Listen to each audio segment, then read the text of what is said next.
Almighty God, we give thanks to you, the creator of the universe, and humbly beseech you to direct and prosper the deliberations of the members of this house here assembled for the advancement of your glory and the trust and welfare of the people of Trinidad and Tobago.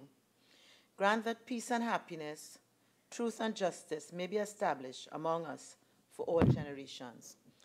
Amen, amen, namaste.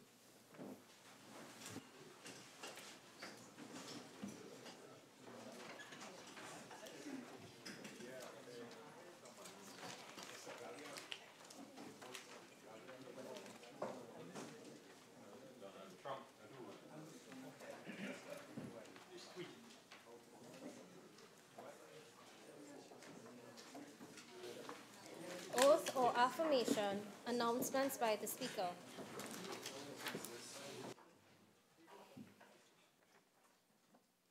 Honorable members, the Honorable Maxi Cuffy MP, member for La Hoqueta Talparo, has requested leave of absence from sittings of the House for the month of May 2018. The Honorable Kamala Prasad Bisessa, SC MP, member for Siparia, the Honorable Faris Alwari, MP, member for San Fernando West, and the Honorable Shamfa Kojo, MP, member for Tobago West, have asked to be excused from today's sitting of the House. The leave which the members seek is granted. Bills brought from the Senate, petitions, papers. The Minister of Finance. Thank you, Madam Speaker. I have the honor to lay the following papers. 1. The report of the Auditor General of the Republic of Trinidad and Tobago on the public accounts of the Republic of Trinidad and Tobago for the financial year ended September 30th, 2017. 2. The public accounts of the Republic of Trinidad and Tobago for the financial year 2017. 3. The consolidated audited financial statements of the Trinidad and Tobago Bureau of Standards for the year ended September 30th, 2015. 4. The report of the Auditor General of the Republic of Trinidad and Tobago on the financial statements of the Siparia Regional Corporation for the year ended September 30th, 2013. Madam Speaker, I beg to move that papers 1 to 4 be referred to the Public Accounts Committee. Honorable members, the question is that papers 1 to 4 be referred to the Public Accounts Committee. All in favor say aye. Aye. Any against? The ayes have it. The Minister of National Security. Thank you, Madam Speaker. Madam Speaker, I have the honor to lay the annual report of the Strategic Services Agency, Ministry of National Security, for the year 2015.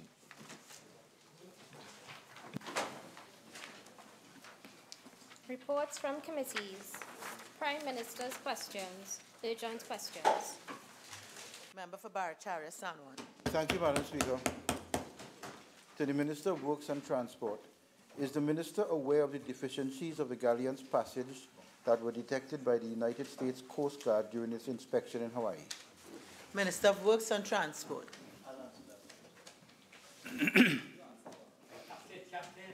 Thank you, Madam Speaker. No deficiencies were identified by the United States Coast Guard.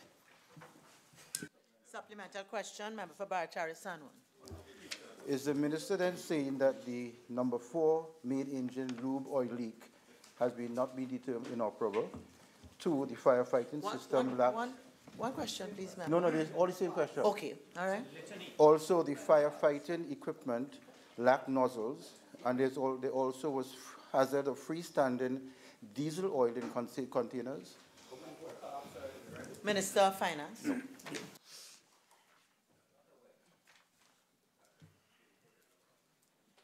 Member for Old Pooch West.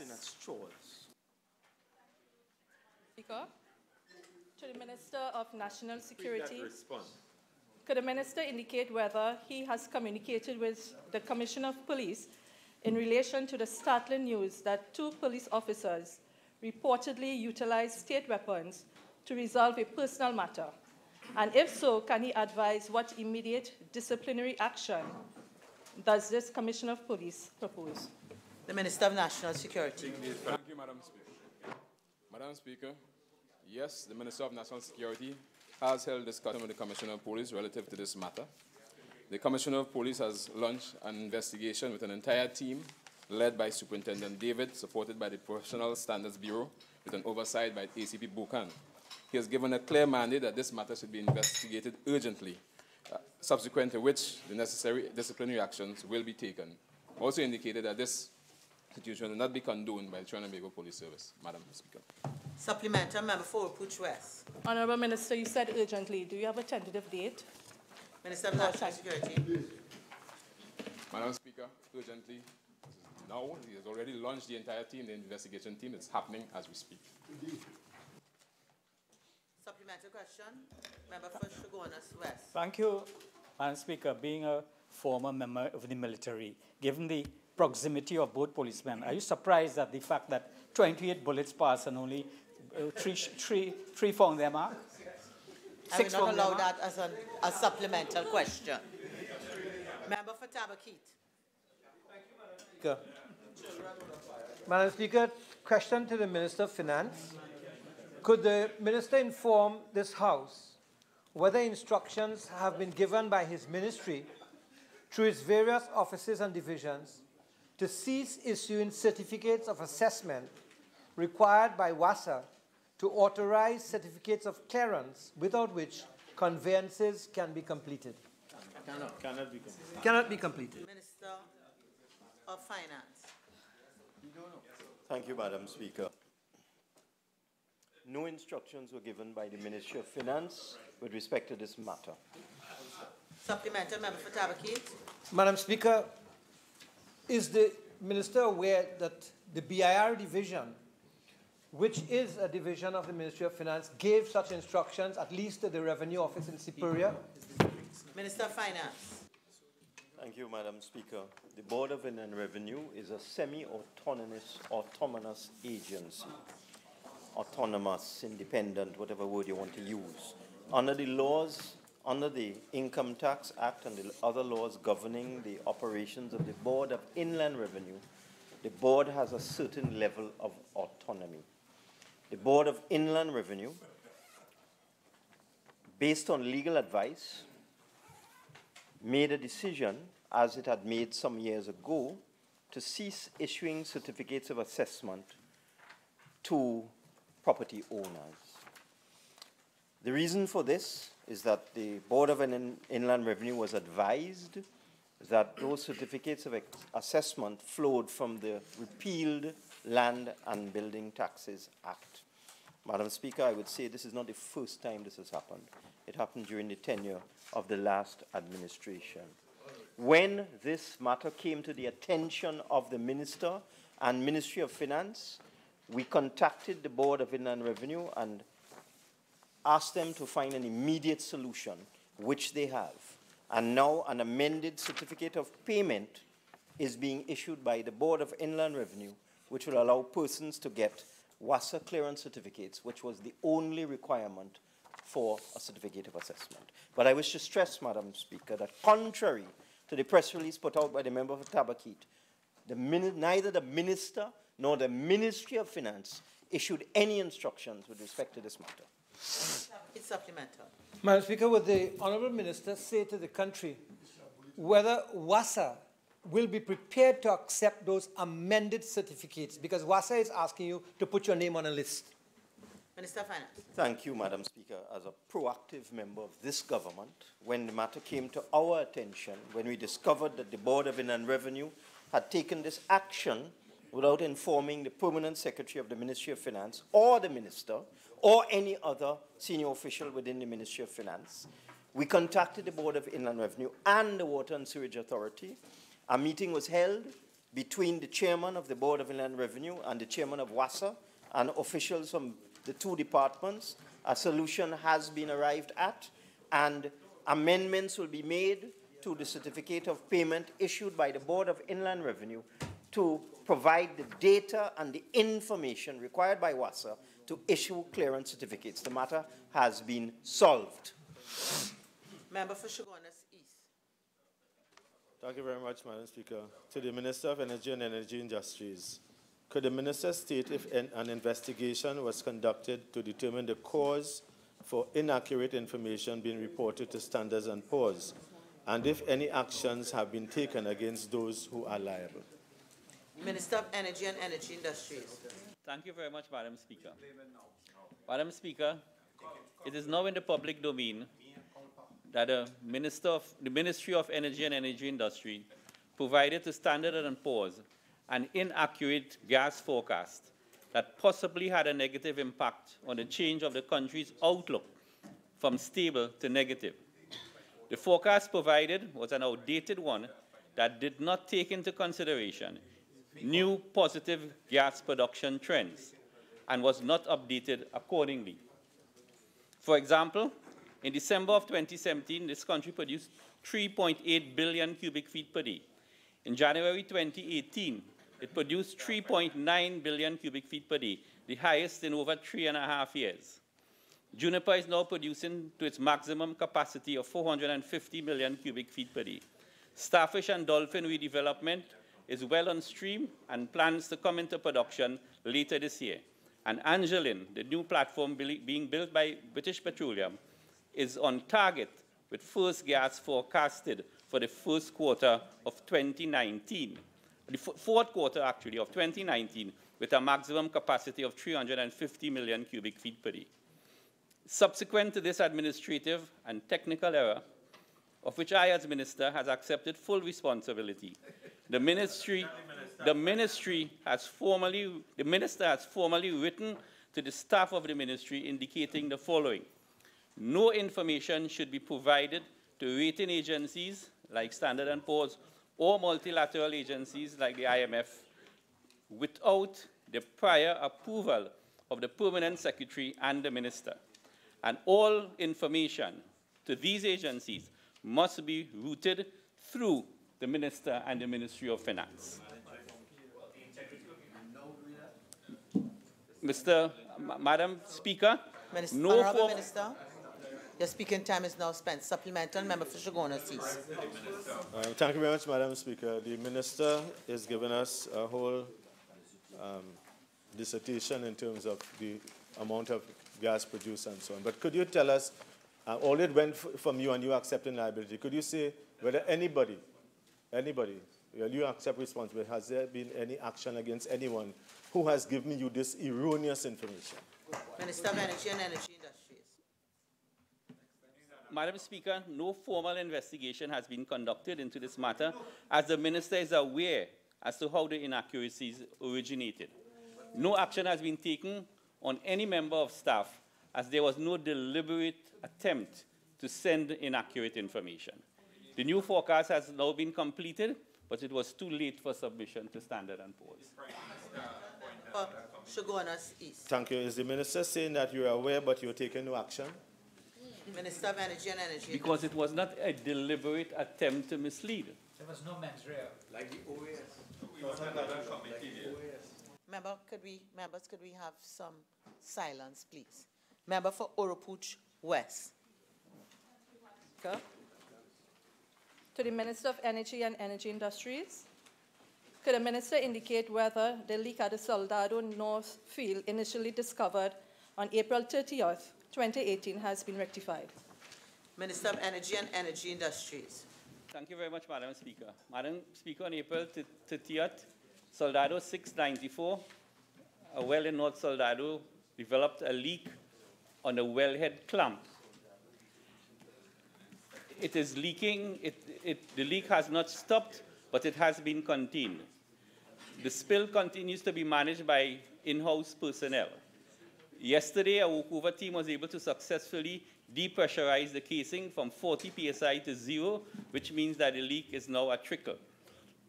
Later today, they plan to pump heavy water-based mud into the well, and this is forecasted to stop the leak in its entirety. However, the ultimate solution would be, in the next couple of days, to officially abandon the well, and that means pumping cement into the annulus and bringing the cement back to surface to officially abandon the well. Member for Oropuch West. Madam Speaker, to the Minister of State in the Office of the Prime Minister, in light of the closure of St. Michael's School for Boys, could the Minister indicate the alternative accommodation for the 5 residents? Minister of State in the Office of the Prime Minister. Thank you, Madam Speaker. Madam Speaker, the Children's Authority of Trinidad and Tobago has to approach the court in an attempt to get the orders varied so that the boys can be relocated. I can assure you that the Children's Authority of Trinidad and Tobago will always act in the best interest of each boy in finding alternative placement. Supplemental question, member for Orpooch West. So while the court is still waiting to prepare that order, what happens to those boys? Member for Minister of State in the Office of the Prime Minister. Thank you, Madam Speaker. Madam Speaker, the institution is still up and running. Member for Couva South, supplemental. Thank you, Madam Speaker. Could the Minister inform this House how many persons will lose their jobs as a result of the government's decision to close the school? I will not allow that as a supplemental question. Member for Couva North. Thank you, Madam Speaker. To the Minister of Education, can the Minister inform this House what proper security infrastructure he intends to employ to effectively store and manage the application of laptop use at the nation's secondary school? Minister of Education. Thank you very much, Madam Speaker. The schools are being provided with charging cards along with laptops. The cards also serve the dual purpose of storing the laptops and have a 4-lock mechanism which prevents the laptops from being removed once it is secured. Furthermore, the Ministry of Education is working with schools to ensure that there is a secured space available, either the computer lab or a secured room to store the cards. This arrangement will be complemented by the security personnel in the schools. Thank you. Supplemental member for Couva North. Thank you, Madam Speaker. Minister, are there any plans to upgrade schools without proper fences, poor lighting, inadequate camera surveillance, lack of safety officers to ensure that laptops are secure? Minister of Education. Madam Speaker, the security of all schools is an ongoing exercise, and we have been engaging in this exercise all the time. Thank you very much. Member for Orpooch West. Thank you, Madam. To the Minister of Education, in relation to reports indicating a 12-year-old student was molested a few days before he was scheduled to write the SC examinations, can the Minister state whether there are existing protocols in instances where SEA students who experience significant trauma can write SEA examinations at a later date? Education.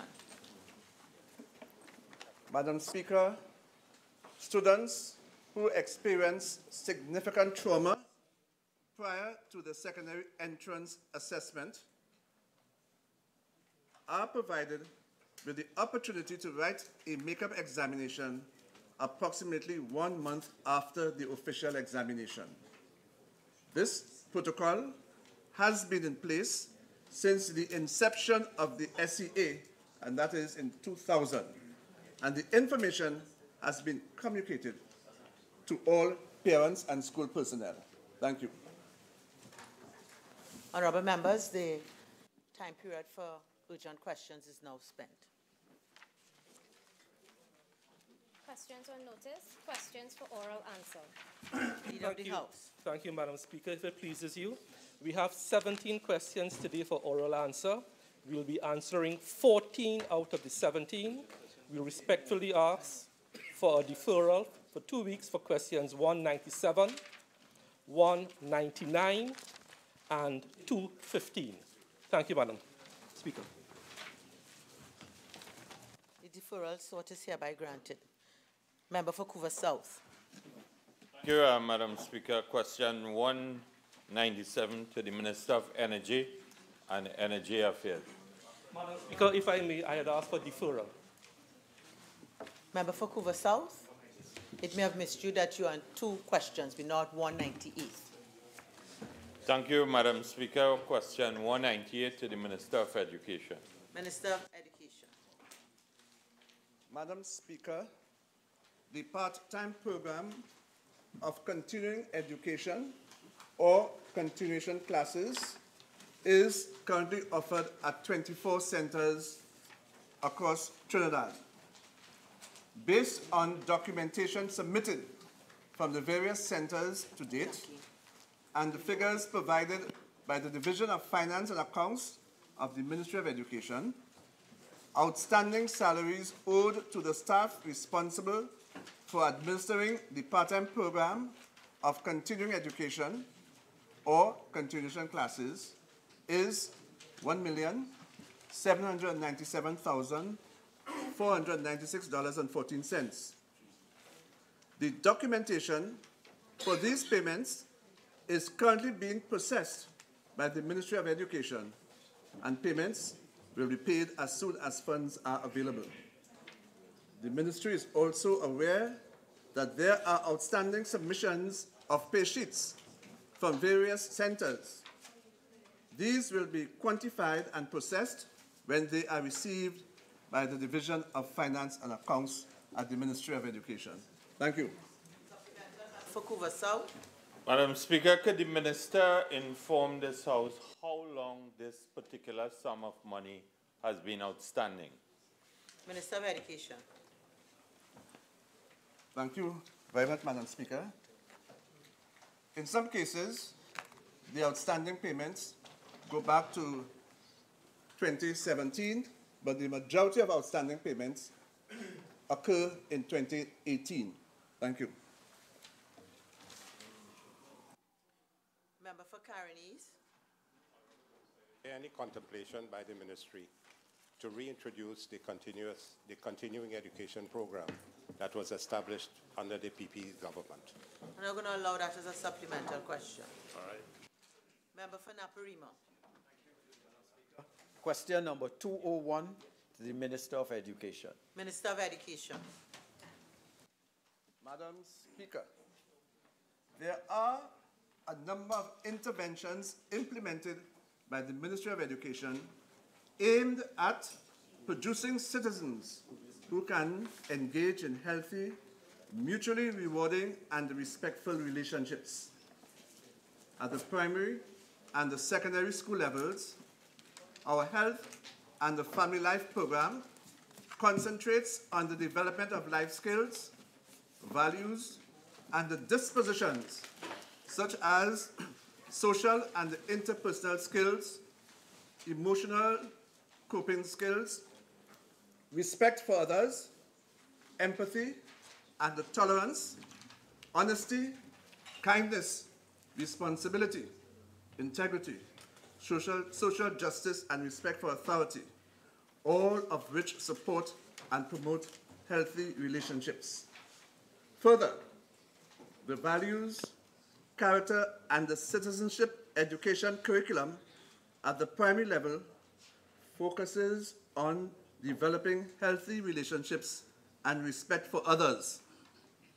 Values such as trustworthiness, fairness, respect for others, self-respect, care and compassion, citizenship, and the rights and responsibilities are systematically addressed. Madam Speaker, our Student Support Services Division also plays a major role in this regard. In addition to dealing with areas such as personal identity, group identity, emotional intelligence, feelings of anger, fear, and sadness, communication skills, conflict resolution, and decision-making, through the National Comprehensive School Guidance and Counseling Program, our social workers provide support for students affected by domestic violence through advocacy, home visits, child focus, individual counseling, group counseling, and developing child care protection, and the plans to ensure that students in all households are safe. Thank you very much. Member for Naparima. Is the minister satisfied that any of these interventions, or I'm asking, are any of these interventions aimed at males and redefining their roles in relationships in a family situation, especially as they are underperforming at every level of the education system? Minister of Education. Madam Speaker, as I indicated just now, these are interventions that are aimed at students in all our schools, which will include male and female students. Question, member for Caroni East. Honorable Minister, would you be kind to indicate whether you're satisfied with the complement of the school social workers who you had difficulties in engaging previously? Do you have the full complement of school social workers now? Minister of Education. Madam Speaker, I don't know from where the member for Caroni East got the information that we had some problems with respect to engaging school social workers. I am not aware of that. Let me say that I am satisfied with the complement of school social workers who reside in the Ministry of Education. Thank you. Supplemental, member for Caroni East. Shagwana seat, sorry. The Honourable Minister, with respect to these interventions, can you state how many vacancies continue to be unfilled for the positions of guidance counselors? Minister of Education. Madam Speaker, at this point, I'm unable to give accurate information. And in the absence of accurate information, I can ask the member to provide me with that question in writing, and I will be happy to respond. Thank you. Supplemental question, member for Caroni East. Is the teaching of morals, values, ethics, citizenry development, and character development back onto the curriculum and being engaged by the teachers? Minister of Education. Madam Speaker, I am not aware that those aspects of the curriculum have been absent. Let me say that those aspects that have been identified by the member of Caroni East, we continue to teach those disciplines in our schools. Thank you. Member for Couva North. Thank you, Madam Speaker. Question number 203 to the Minister of Tourism. Minister of Tourism. Thank you very much, Madam Speaker. For the period... Order. Madam Speaker, let me address you. For the period October 2017 to April 2018, $866,565.73 was spent by the Ministry of Tourism on destination marketing for Trinidad and Tobago. The Division of Tourism, Culture and Transportation has advised that for the period October 2017 to April 2018, $8,779,678.71 was spent on destination marketing for Tobago. Therefore, the total sum spent over the period on destination marketing for Trinidad and Tobago was $9,646,242.44. Supplemental, member for Shagwana East. Thank you, Madam Speaker. Honourable Minister, could you say the return on the investment of that amount of money in terms of foreign tourist arrivals? Minister of Tourism. Madam Speaker, I do not have the tourist arrival data. If the member wishes, he can ask a separate question. Supplemental question, member for Pointe-a-Pierre. Thank you, Madam Speaker. To the Minister of Tourism, does he feel that the $9 million is justifiable in tourist destination marketing? I will not allow that as a question of opinion. Member for Couva North. Thank you, Madam Speaker. Question number 204 to the Minister of Tourism. Minister of Tourism. Thank you, Madam Speaker. The records of the Ministry of Tourism indicate that over the period September 2016 to February 2018, the terms of engagement of 7 contract employees expired along with the life of these positions. The 7 positions are Monitoring and Evaluation Coordinator, 2 BOA 1, 2 BOA 2, Tourism Advisor 2, Hospitality Attendant.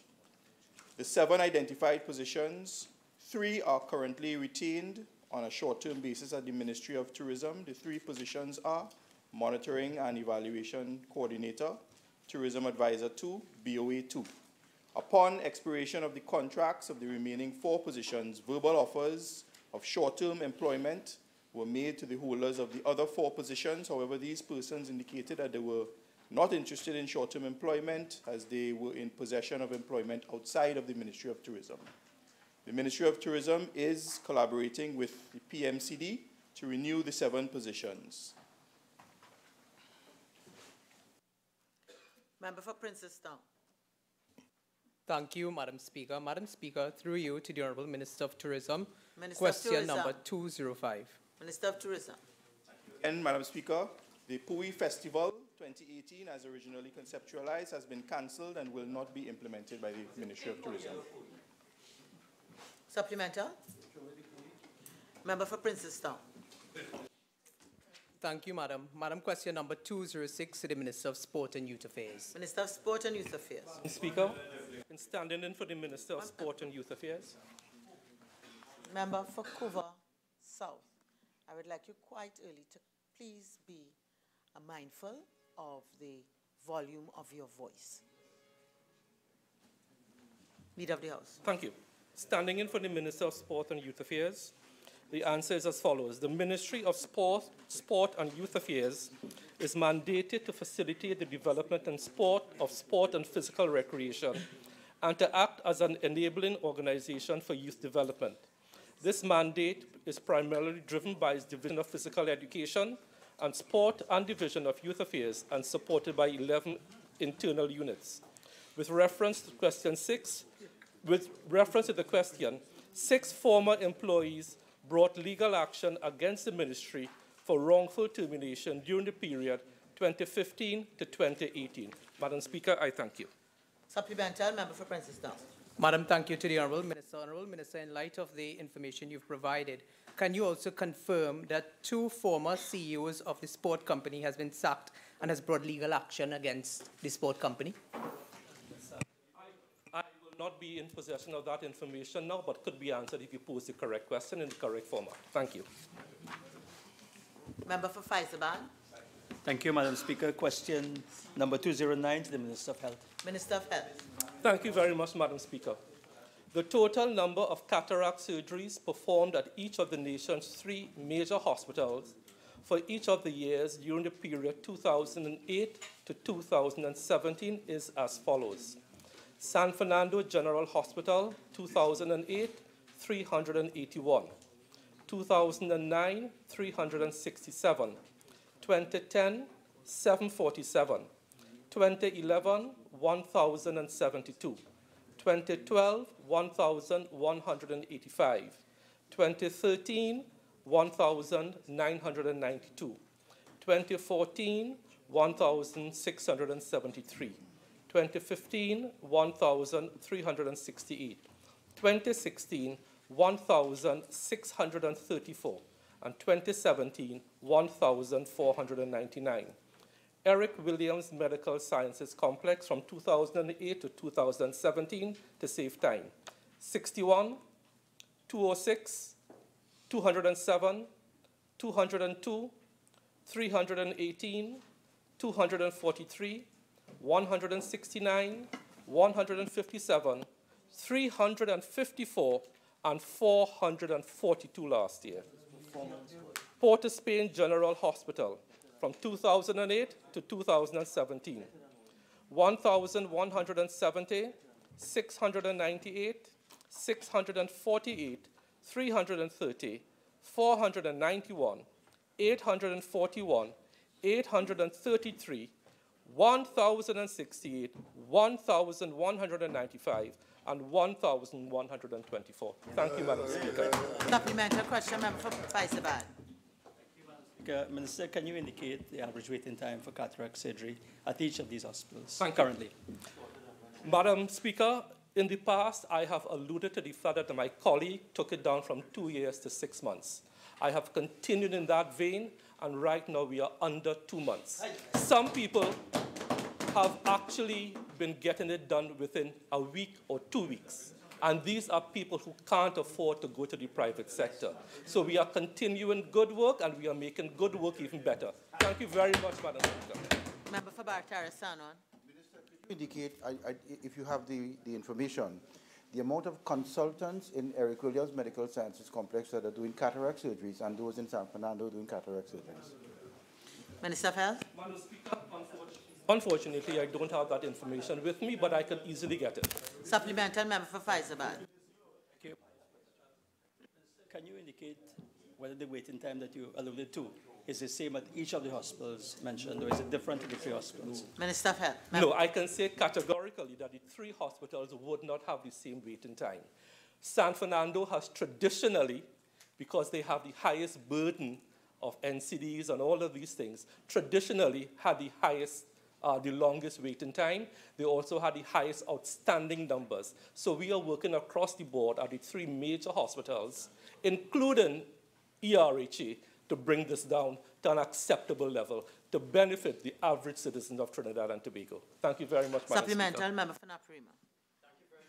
Minister, if I were to give you a letter from one Mr. Gajada of Tabakit, Tabalan, for cataract surgery, could you give me a guarantee or give you some indication that this will be done within 3 weeks? I'm not going to allow that. Too many suppositions. Member for Urupuch East. Very much. Thank you very much, Madam Speaker. Question number 211 to the Minister of Education. Minister of Education.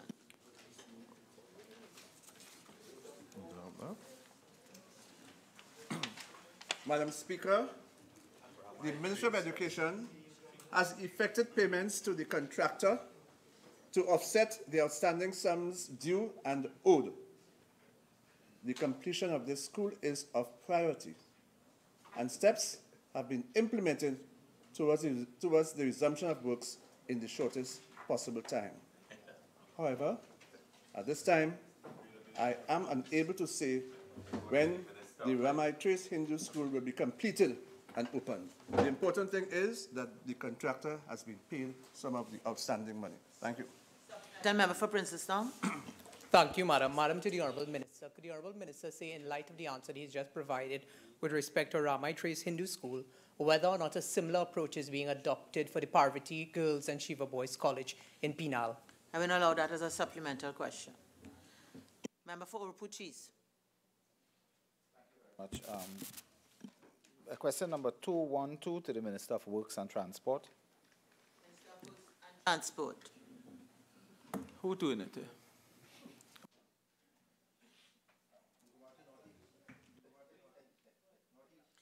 Minister of Works and Transport. Order. Order. Thank you, Madam Speaker. Madam Speaker, NITCO has entered into negotiation with International Maritime Services, IMS, for the provision of vessel management service of the MV Galleon Passage. The terms of engagements have not yet been finalized. The parties will use the modified BIMCO Shipping 2009's standard shipping management form for this agreement. The scope of service will include provision of safety management, managing the crew as determined by flag for operating the vessel, training and equipping local personnel for taking over operations upon exit of IMS, provision of crew management service, provision of suitable training maintenance crew for handling routine maintenance and repairs, development and maintenance for the maintenance of the vessel, ensuring that instruments on the vessel is maintaining a functional onboard computerized maintenance system on the vessel, providing of a well-appointed shoreline maintenance team and facilities for carrying out maintenance repairs, ordering, receiving, and managing spare parts inventory for use on the vessel, providing of technical management for major repairs and dry docking. Thank you. Supplemental member for Urupuch Puchis. Thank you very much. With reference to the answer read by the Minister a few moments ago, could the Minister confirm that no company has yet been finalized for the long-term and permanent operation and maintenance of the new vessel due in a few days? Minister of Works and Transport. Madam Speaker, this process of finding the operators of the vessel was a tender undergone by NIDCO. NIDCO is at this point in time finalizing the tender process and will be in a position, once the vessel arrives, to have this in place. Thank you. Member for Urupuch East. Question number 213 to the Minister of Works. You taking that? Yeah. Minister of Works and Transport. I take all the hard ones. Thank you, Madam Speaker. Madam Speaker, the Honorable Prime Minister, who had commissioned Mr. Christian Mute to be the sole investigator into the procurement practices at the Port Authority of Trinidad and Tobago, has already laid the report in the Parliament through the Joint Select Committee into the operations of the Port Authority. Thank you.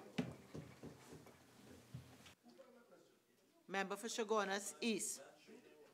Thank you, Madam Speaker. Question 215 to the Minister of Trade. 216, might I guide you? 216. 216 to Attorney General. The Attorney General. Thank you very much, Madam Speaker. By legal notice number 159, number 7 of 2011, the Anti-Gang Act 2011 commenced on August 15, 2011. Section 15 of the Act provided that the Act shall continue in force for a period of 5 years from the date of its commencement. The Act therefore expired on the 15th of August 2016, and it is therefore incorrect to inquire whether persons have been apprehended and charged under the Act from August 15, 2016, because one would recall that those on the other side didn't allow the Act to continue. For the period September 2015 to August 15, 2016, however, no persons were charged under the then Anti-Gang Act 2011. This information has been provided by the Organized Crime and Intelligence Unit of the TTPS. According to the Organized Crime and Intelligence Unit, persons were not charged during that period due to the fact that the investigative process to gather all of the evidence required is a long and meticulous one, and the impending sunset clause provided too short a time frame to take those matters to court under the soon expired Anti-Gang Act, which they again did not want to support an extension of. Therefore, according to the Trinidad and Tobago Police Service, and in particular the OCIU, without the Anti-Gang Act 2011, the said investigations were continued using existing laws, which did not have an impact on gangs and the disruption of their activities. Thank you, Madam Speaker. Member for Urupuch West. Speaker, question number 217 to the Minister of Trade and Industry. Minister of Trade and Industry. Thank you, Madam Speaker. There was a report in the Jamaica Gleaner on February 28, 2018, which informed of allegations by Jamaican flour producers that Trinidad and Tobago is dumping flour in the Jamaican market. The report indicated that flour producers intended to lodge a complaint with the Jamaican Anti-Dumping Commission. It is to be noted that Trinidad and Tobago has not received any formal communication from the government of Jamaica on the claims being made. The Ministry of Trade and Industry, however, has been in contact with the local companies named Caribbean Flour Mills Limited, also known as Republic Grains Investments Limited, and National Flour Mills, to monitor the issue closely. Both these producers have denied the allegations. It should also be noted that Trinidad and Tobago conducted a trade mission to Jamaica during the period April 17 to 21st, 2018. The purpose of the mission was to provide opportunities for further expansion and diversification of exports to Jamaica, as well as to strengthen and improve the business and investment relations between both countries. The Permanent Secretary of the Ministry of Trade and Industry led the mission, which also consisted of representatives from the Trinidad and Tobago Manufacturers Association, Export TT, the Trinidad and Tobago High Commission to Jamaica, and 14 local companies. The mission facilitated discussions with key Jamaican trade-related agencies, including the Jamaica Customs Agency, the National Compliance and Regulatory Authority, which is Jamaica's Bureau of Standard, and the Ministry of Industry, Commerce, Agriculture and Fisheries on possible areas of further strengthening of the Jamaica-Trinidad and Tobago trading relationship. It should be noted that the allegations of dumping of flour by Trinidad and Tobago was not raised by Jamaica during the trade mission. Following the official visit of the Honorable Prime Minister of Trinidad and Tobago to Jamaica in July 2016, an action plan was developed to improve the trade relations between Trinidad and Tobago and Jamaica. In keeping with Agenda 2.4, Trade in Goods, implementation of goods regime of the action plan, Jamaica, through its High Commissioner to Trinidad and Tobago, transmitted for the consideration of the Government of Trinidad and Tobago a proposed trade complaints mechanism, and this mechanism is currently being finalized by both countries. The trade complaints mechanism aims to provide guidelines for receipt, transmission, processing, and possible resolution of a trade complaint. The mechanism will provide for quick bilateral resolution of issues affecting trade by recommending the steps to be followed, along with respective timelines to be observed by both parties. Upon implementation, it is expected that issues which arise during the course of trade between Jamaica and Trinidad and Tobago will be handled in a more efficient and timely manner. The Ministry of Trade and Industry has reviewed Jamaica's proposal for the trade complaints mechanism and has identified several areas which require further clarification, and the Ministry will propose the inclusion of additional areas such as services within the scope of the mechanism, and also highlight the need to determine the validity of the complaints prior to submission to the relevant parties for investigation. Thank you, Madam Speaker. Member for Princetown. Thank you, Madam. Madam, to the Honourable Minister, in light of the answer the Minister provided, could the Minister say, as a proactive measure, whether or not the Ministry of Trade, with respect to the findings of the investigations by the manufacturers and local companies involved, whether or not these findings were communicated to the Consumer Affairs Division in Jamaica as it relates to correcting some of these fake news that has been put out there? Minister of Trade and Industry.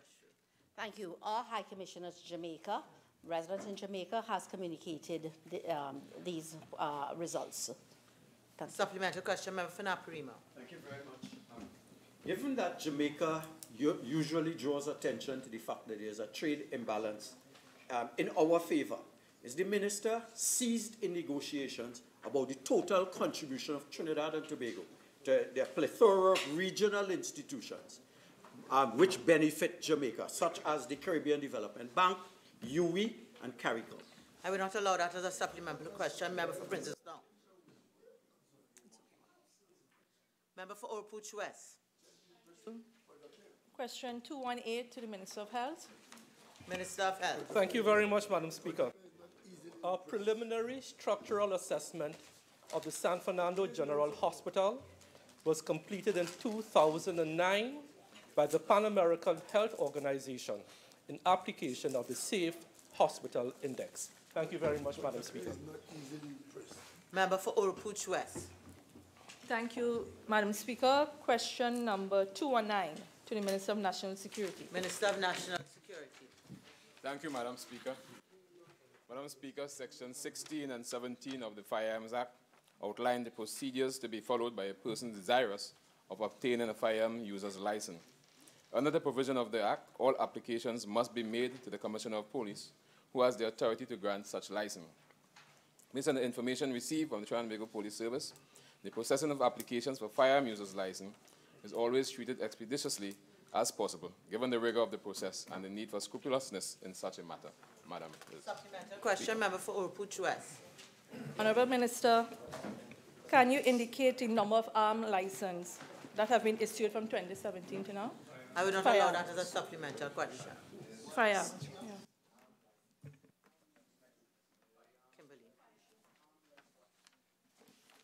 Requests for leave to move the adjournment of the House on definite matters of urgent public importance, statements by ministers, personal explanations, introduction of bills, the payments into Court Bill 2018 by the Attorney General, motions relating to the business or sittings of the House and moved by a minister, public business, government business, motions. The Attorney General.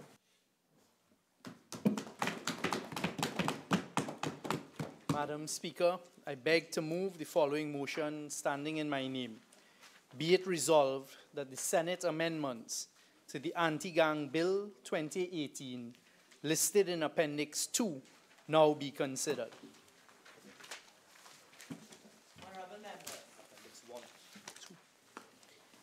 The question is that the Senate amendments to the Anti-Gang Bill 2018 listed in Appendix 2 to the order paper be now considered. All in favor say aye. Aye. Any against? The ayes have it. Clause 4A in the definition of law enforcement authority. 1. In paragraph E, delete the word and. 2. After paragraph E, insert the following new paragraph. F. A constable as defined under the Supplemental Police Act and 3. Renumber the paragraphs accordingly. B. In the definition of school, delete the words an orphanage and substitute the words a community residence as defined under the Children's Community Residences. Madam Speaker, might I make a suggestion? I think by agreement, the House would like to deal with all of the amendments to this bill in one. I think it would be a more prudent and expeditious use of time. Yeah, but the procedure requires that the clerk reads all the amendments, and then if that's the agreement, they will be taken en bloc. Okay? Residences, Foster Care and Nurseries Act. Clause 6A, in subclause 1, in paragraph B, delete the word or, and 2, delete paragraph C, and insert the following new paragraphs. C, performs an act as a condition for membership in a gang, or D, professes to be a gang leader or a gang member in order to 1. Gain a benefit for himself or another person, 2. Intimidate other persons, or 3. Promote a gang. B. Delete subclause 3 and substitute the following. 3. A person who commits an offense under subsection 1B, C, or D is liable in the case of a first offense on summary conviction to imprisonment for 10 years, and in the case of a subsequent offense on conviction to imprisonment to 20 years. C. Delete subclause 4 and substitute the following. 4. Where a member of a law enforcement authority or a person involved in intelligence gathering commits an offense under this section, he is liable on conviction on indictment to imprisonment for 25 years. D. Delete subclause 5 and substitute the following. 5. A gang member or a gang leader or gang member who, with intent, A. Wounds or causes grievous bodily harm to, or B.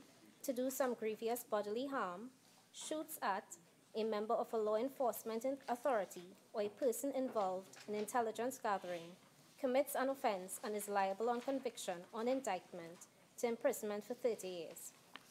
Clause 8A, in subclause 1, in the chapeau, insert after the words, a person shall not, the word intentionally.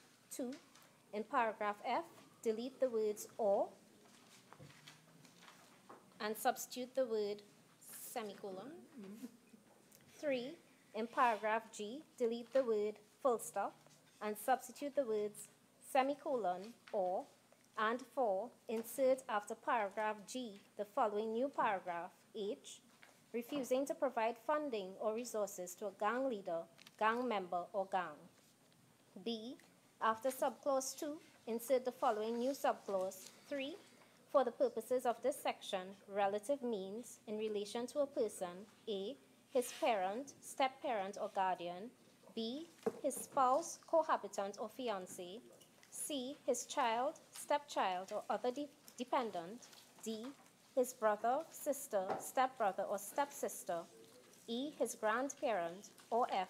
Any other person responsible for the person's care and support. Clause 11.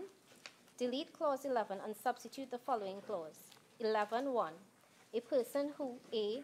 uses a bulletproof vest, firearm, ammunition, or prohibited weapon, or B. has in his possession a bulletproof vest, firearm, ammunition, or prohibited weapon, which he ought reasonably to know would be used in the commission of a gang-related activity, commits an offense, and is liable on conviction, on indictment, to imprisonment for 15 years. 2, it is a defense for a person charged with an offense under subsection 1B if he proves that he did not know or could not reasonably have known that a bulletproof vest, firearm, ammunition, or prohibited weapon in his possession would be used in the commission of a gang-related activity. Clause 12, in subclause 1, delete the word 5 and substitute the word 10. Clause 13, in subclause 1, delete the word 10 and substitute the word 15. Clause 14a, in subclause 1b, delete the word 15 and substitute the word 20. B, in subclause 2b, delete the word 20 and substitute the word 25. C, in subclause 3, delete the word 20 and substitute the word 25. D, delete subclause 4. New clause 15. A, insert after clause 14 the following new clause. Tipping off 15.1. A person who A, knows or suspects that a police officer is acting or is proposing to act in connection with an investigation which is being or is about to be conducted into an offense under this act, and B, discloses to any other person information or any other matter which is likely to prejudice that investigation or proposed investigation, commits an offense and is liable on conviction, on indictment, to a fine of $100,000 and to imprisonment for 20 years.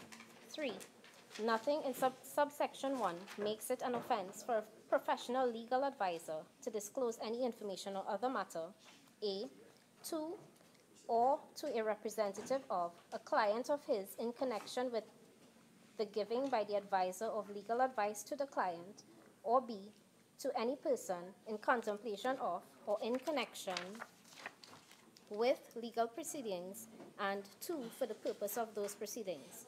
3, subsection 2 does not apply in relation to any information or other matter which is disclosed with a view to furthering any criminal purpose. 4, it is a defense for a person charged with an offense under subsection 1 if he proves that he did not know or suspect that the disclosure was likely to be prejudicial to the investigation or proposed investigation. B, renumber the clauses accordingly. Renumbered clause 16A. Delete subclause 2 and substitute the following. 2.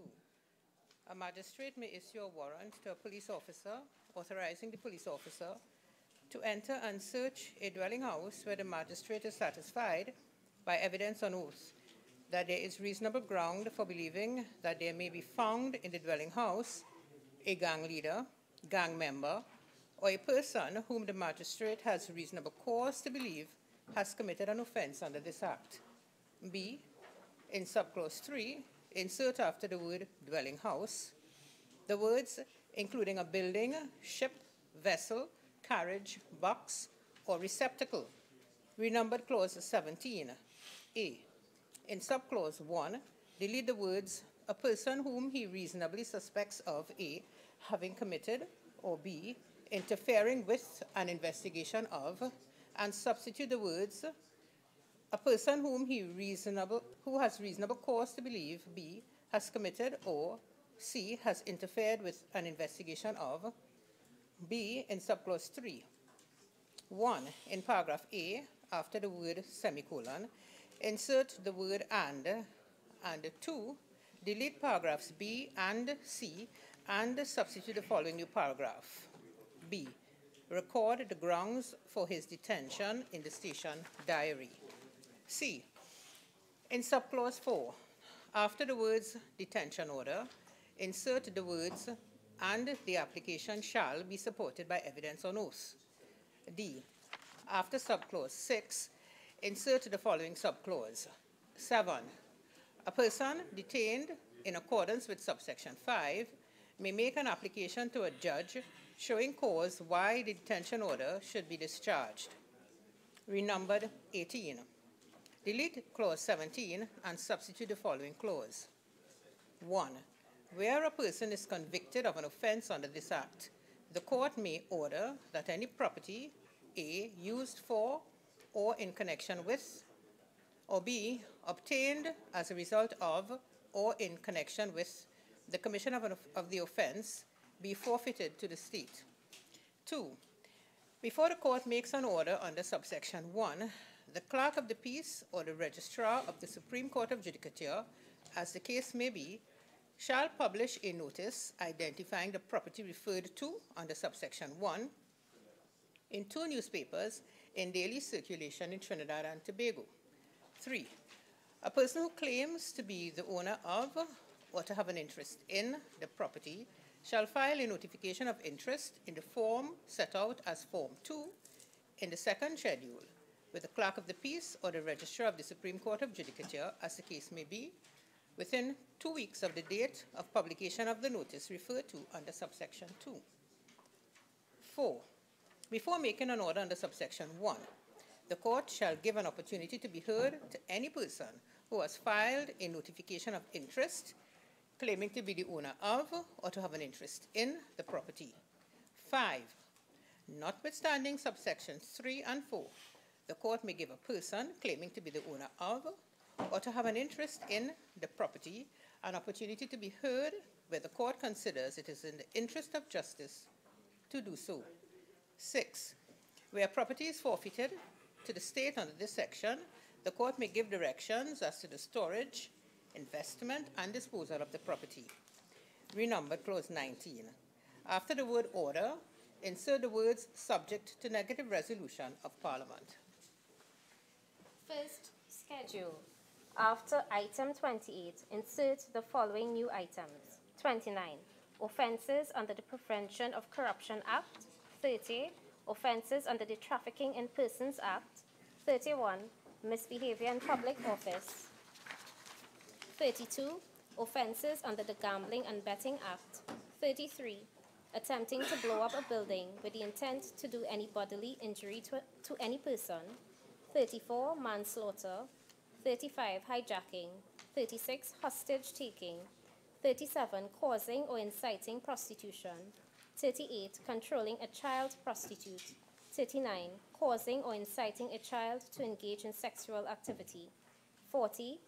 Offences relating to dangerous drugs under the Children Act. 41. Offences relating to child pornography under the Children Act. 42. The keeping or management of a brothel. 43. Detention of a person in a brothel. 44. Procuration for the purposes of prostitution. 45. Living on the earnings of prostitution. 46. Meeting a child following sexual grooming. Second schedule. A. In Form 1, delete the word 16 and substitute the word 17 in each place it occurs. 2. After the words detention order, delete the words in favor of and substitute the word against. And 3. In the certificate of truth, delete the word believe and substitute the word swear to the best of my knowledge, information, and belief. B. Insert after Form 1 the following new form. Section 18(3). Form 2, Notification of Interest. Take notice that I, of, make oath and say that I am the lawful owner of, the person with an interest in, the following property, hereinafter identified. State the nature and amount of and type of interest in the property, sworn by the above named at, on the day of 20. In the case of a company, the corporate seal is to be affixed and attested to. Signed, the applicant. Attorney General. Thank you, Madam Speaker. Madam Speaker, I beg to move that this House agree with the Senate in the amendments to the following clauses. 4, 6, 8, 11, 12, 13, 14, 15, 16, 17, 18, the insertion of a new clause 15, and the first schedule to the bill, Madam Speaker, of the Anti-Gang Bill 2018.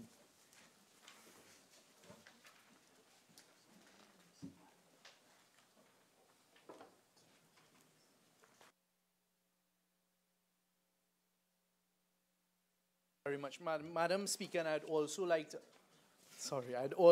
ask that it be accepted. I believe we have agreement from my friends opposite that we deal with all of these proposed amendments as one.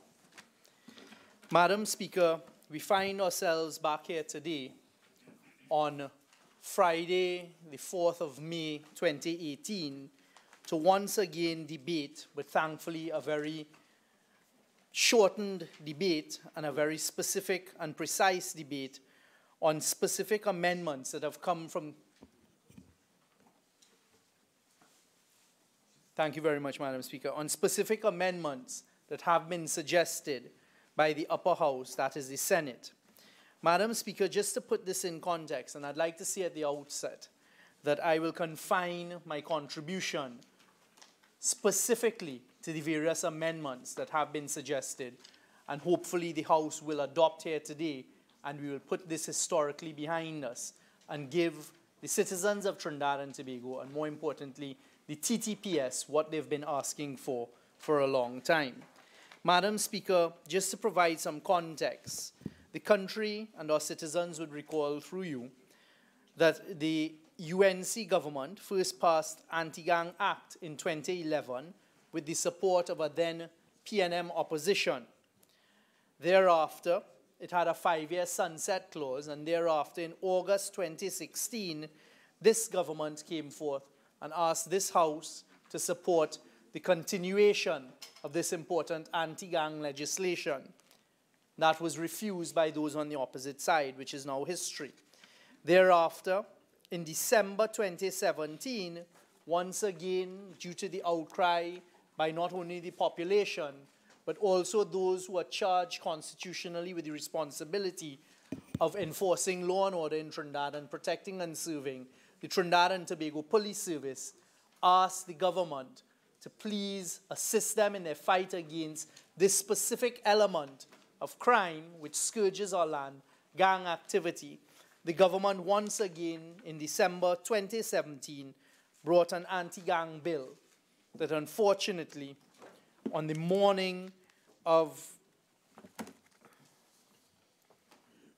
December 7th, 2017, you would recall, Madam Speaker, historically, at the wee hours of the morning, I believe around 1:32 a.m. on the 7th of December 2015, the bill was defeated due to the lack of support because, of course, the anti-gang bill, the parent legislation, requires a special majority.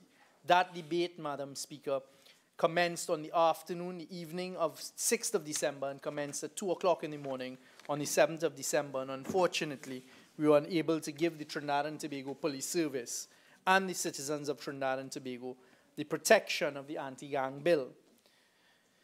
Unfortunately, the scourge of criminal activity and gang activity in particular continued, and once again, not only did the citizens, but the Trinidad and Tobago Police Service renew their call to us here in this House and the legislators, requesting that this specific piece of legislation, the anti-gang bill, be brought back. Conversations were had with our friends on the other side that are now historic, and it was agreed between both sides in the House that we would abridge the time for the reintroduction of this specific legislation. My friends on the opposite side, under the leadership of Siparia, agreed that we would abridge the time. We came and commenced that debate. On the 9th of March, it was laid, the anti-gang bill of 2018 in the House. We debated it on the 20th of March 2018, again on the... we completed the debate in the House on the 9th of March 2018. Historically, our friends on the other side supported the passage of the bill, and it left the House and headed to the upper house, the Senate, where on the 20th of March it was piloted by the substantive Attorney General, the Honorable Member for San Fernando West, Faris Al-Rawi, and he commenced the debate in the Senate on the 20th of March 2018. It continued on the 4th of April 2018. It had its second reading continuing on the 11th of April 2018 with the wind-up by the Attorney General. It went to the committee stage, and coming out of the committee stage in the Senate are the amendments that we here in the House today are asked to accept. I can start by saying, Madam Speaker, that the debate in the other place received the fullest of compliments. It also had the independent senators playing a very important role in the amendments that are before us today. Madam Speaker, needless to say, the government is of the opinion that this piece of legislation that we hope will be finally passed today is most important in the arsenal and the tools that are to be utilized by the Trinidad and Tobago police in fighting crime. We on this side believe that we as legislators must do all that we can through the process of passage of important legislation, including this Anti-Gang Bill 2018 and the amendments we're about to discuss, to ensure that our Trinidad and Tobago Police Service and other arms of law enforcement, as when we get to the amendments, we'll see intelligence agencies, etc., have the fullest complement and extent and net of law that is available to them to fight crime in Trinidad and Tobago on behalf of our citizens. Madam Speaker, the amendments now make the bill contain 20 clauses as opposed to 19 clauses from before, as there is now the insertion of an important clause, Clause 15, which is a tipping off provision. Clause 15 now, Madam Speaker, seeks to make it an offense for a person to disclose information to another person which may prejudice an investigation. Madam Speaker, at this stage, I'd like to take us through the amendments and provide some guidance from the government side as to what these amendments mean, the importance of these amendments, and why we on this side support it. And I'm sure that my friends, or I hope that my friends on the other side would also support it. So at the end of today's sitting, we will have an anti-gang legislation back in force in Trinidad and Tobago. Madam Speaker, at Clause 4 of the bill, which is the interpretation section, under the definition of law enforcement authority, the Senate has suggested an amendment, a new paragraph F, and it is that a constable be as defined under the Supplemental Police Act. Madam Speaker, it was felt that the bill that left the House did not expressly capture the SRP side of the TTPS, and this insertion is really an amendment to include SRPs as we know them, supplemental police, and we all recognize that SRP is an important component in the fight against crime and in supplementing the full Trinidad and Tobago Police Service. There is another amendment to Clause 4 in the definition section, which is under school. Previously, it said school includes an orphanage. We have now taken out the word orphanage and we've replaced it with the definition that is found in the very important pieces of legislation. That is the Children's Act and these types of acts, as a community residence as defined under the Children's Community Residences, Foster Care and Nurseries Act. That specific amendment was necessary because of the change in the landscape of matters dealing with our children, and importantly, the protection of our children, Madam Speaker, and those who are sent by court systems to the various community residence, foster care, and the nurseries. So they are now captured by that amendment. Madam Speaker, one then goes directly to Clause 6, and in particular, at Clause 6, where the suggestion is the insertion of a new Clause 6.1c, which will now read, a person who C performs an act as a condition for membership in a gang. This is a specific clause, Madam Speaker, that deals with defining what gang membership means and who falls within the ambit of the definition of a gang member. So what has been suggested and is accepted by this side is now a person who performs an act as a condition for membership in a gang is caught under gang membership. And we're now inserting a new D, that a person who professes to be a gang leader or a gang member in order to, 1, gain a benefit for himself or another person, 2, intimidate other persons, or 3, promote a gang, commits an offense. So now, Madam Speaker, we've broadened the definition of those who would commit an offense by just being members of a gang, and we've broadened who would fall within that net.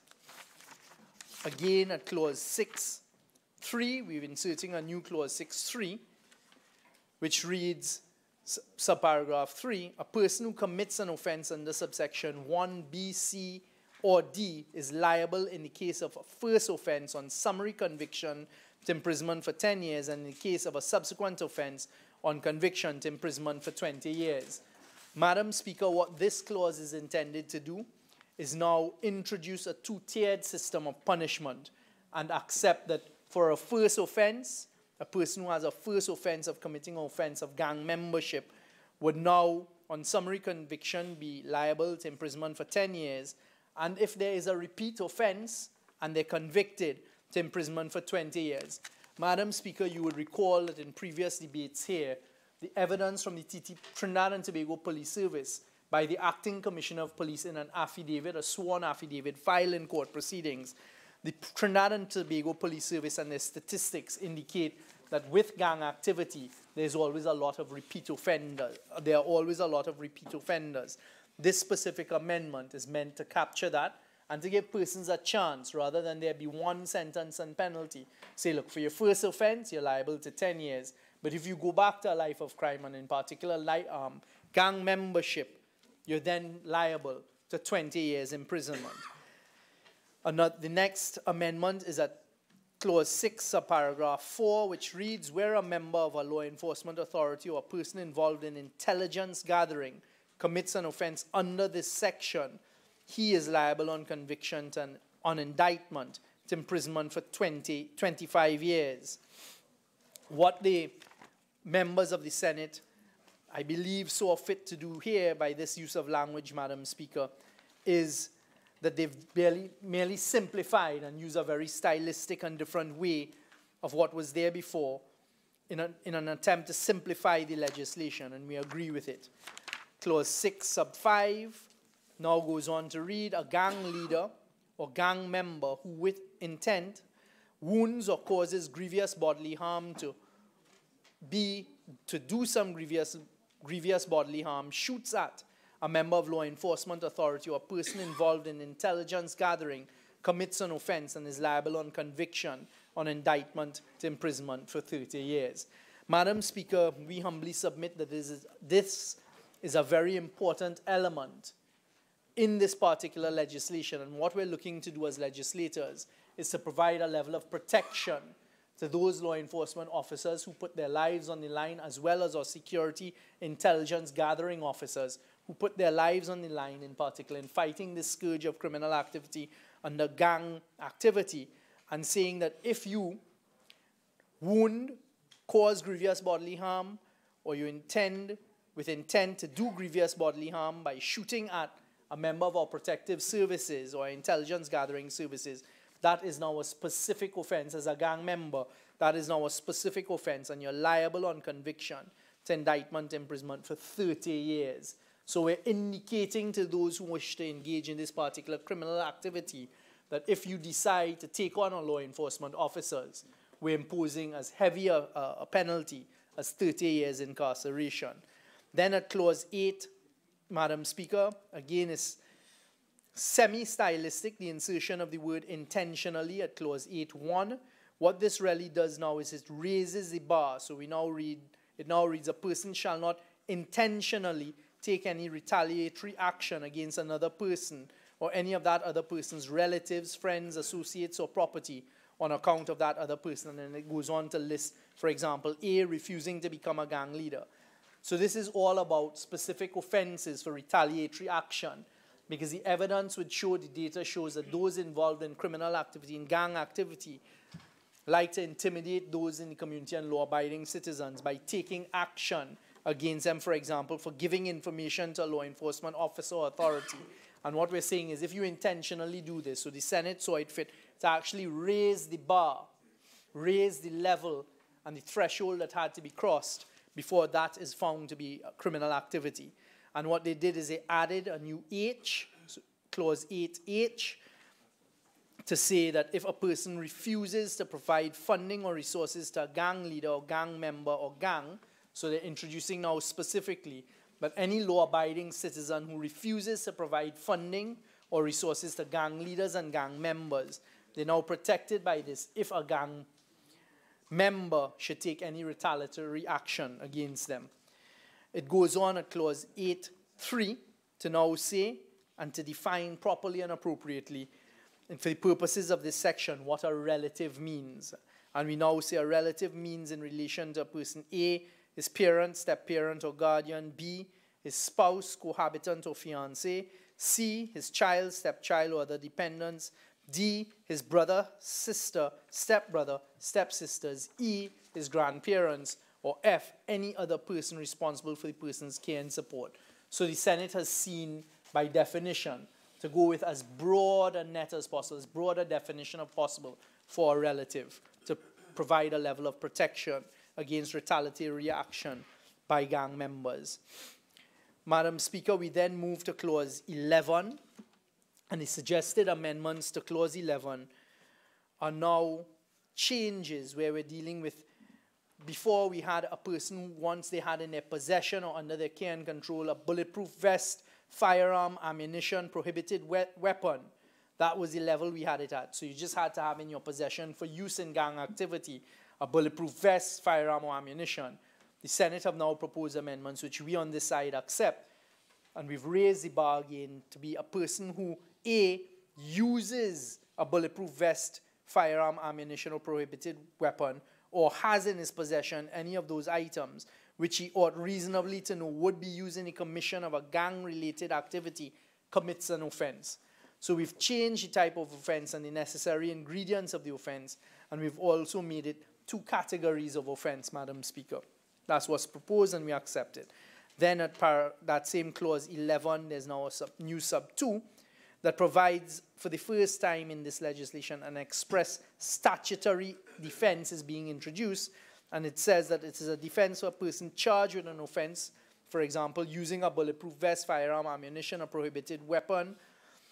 If a person is charged with such an offense, is having in their possession, a bulletproof vest, firearm, and ammunition, if you're charged with that, and if you now have a defense, that if you prove you did not know or could not have reasonably have known that that bulletproof vest, firearm, ammunition, or prohibited weapon in your possession would be used in the commission of gang-related activity, it provides an express statutory defense. The next set of proposed amendments which are accepted, actually coming out of the Senate, it appears as those in that House saw it fit to improve, if I may put it in that way, the types of penalties and sentences by raising the bar for the magistrates and the High Court judges to increase the sentences. And I think what they were indicating to us in this House, and which we on this side accept, is the seriousness of these offenses. And therefore, they've increased the type of penalty, the type of incarceration, the liability that these offenses can now attract. So at clause 12, for a person who harbors a gang member, before we had 5 years as on summary conviction, we had imprisonment for 5 years. The Senate have now suggested, no, you harbor a gang member, the maximum sentence can now be 10 years. You go down to clause 13, persons who conceal gang members, as we know happens. If you conceal a gang leader or a gang member, before we had that your liability was imprisonment, a maximum sentence of 10 years. The Senate have suggested no, increase it by 5 years. It's now 15 years if you conceal a gang member. We accept that. Clause 14, recruiting of gang members. Madam Speaker, as we know, unfortunately, in some communities in Trinidad and Tobago, those who are engaged in criminal gang activity seek to prey on the younger members of the community and seek to prey on the members of the community who may be looking for some form of acceptance and drag them in and bring them into the gangs. So we're now saying, it's been suggested and we accept it on this side, that if you recruit a gang member, before the maximum conviction on indictment was 15 years imprisonment, it's now been suggested it goes up to 20 years. We accept that. And in this particular clause, Madam Speaker, it deals in particular with the recruitment of children to gangs. And we're saying if you go and you recruit a child to a gang, before the maximum imprisonment was 20 years, it's now being suggested again take it up by 5 years to 25 years, we accept that. This is us as legislators indicating to those who engage in criminal gang activity, leave our children alone. And if you're found guilty of it, you're now susceptible and liable to 25 years imprisonment. And the same thing is said, if you go and try to recruit anyone within 500 meters of a school, a place of worship, we're now increasing the sentence, the maximum sentence, from 20 years to 25 years. Madam Speaker, we then get to Clause 15. Clause 15, Madam Speaker, is an extremely important addition, and we call it tipping off. And Clause 15.1 now reads, a person who A, knows or suspects that a police officer is acting or is proposing to act in connection with an investigation which is being or about to be conducted into an offense under this act, and B, discloses to any other person information or any other matter which is likely to prejudice that investigation or proposed investigation, commits an offense and is liable on conviction on indictment to a fine of $100,000 and imprisonment for 20 years. Madam Speaker, what this particular section, clause, is being proposed for, and the particular area that is trying to dampen or to deal with, is we have evidence on a number of occasions when the Trinidad and Tobago Police Service or sometimes the IATF, sometimes intelligence officers, are planning an operation and to go in and to deal with criminal gang activity. Someone, unfortunately, sometimes even those who are in the service, tips off those. In fact, we have a particular instance that we were told about at the National Security Council where the police officer in charge decided to conduct a sting operation, and he did not tell them, the officers, that he was accustomed to calling to go on these raids until he had actually gotten there. And then he had an officer on the other side at the police station to monitor what was going on in the police station. And as the police raided this gang at the police station, an officer got a call by a member of the gang saying, a member there at the gang got a call from the police station saying, they're on their way, they're on their way. The police officer in charge took the phone from the gang member and told the police officer who was at the police station, we're not on our way, we have arrived. So what this is particularly interested in doing and capturing is those types of instances. And not necessarily only police officers, and I'm not suggesting for a moment it's only police officers who tip off, it may be other persons in the system. But if you tip off police who are going to deal with criminal gang activity, it's now a specific offense. Interestingly, and I found it very interesting that this came from the Senate, at clause 15.2, it's now saying nothing in subsection 1 makes it an offense for a professional legal advisor to disclose any information or other matter to a representative of a client in connection with the giving by the advisor of legal advice. What clause 15.2 is meant to do, Madam Speaker, is lawyers find themselves in this very precarious position sometimes, where their clients may be criminals and may be members of a gang, and they're protected by lawyer-client confidentiality. So their clients who are gang members may give them information, and they, the lawyer, will say, go and tell my mother I've been incarcerated or I've been charged, etc. And what the Senate was trying to do is make sure that in those instances, the legal advisors, the attorneys, have the protection of a defense, that they wouldn't be caught under the tipping off provision. Fortunately, when one goes on to read the clause 15.3, clause 15.3 was a proviso and an exception that I was particularly pleased to see, Madam Speaker, and I'll tell the country why. Clause 15.3 now reads, subsection 2, which is to do with lawyers, does not apply in relation to any information or other matter which is disclosed with a view to furthering any criminal purpose.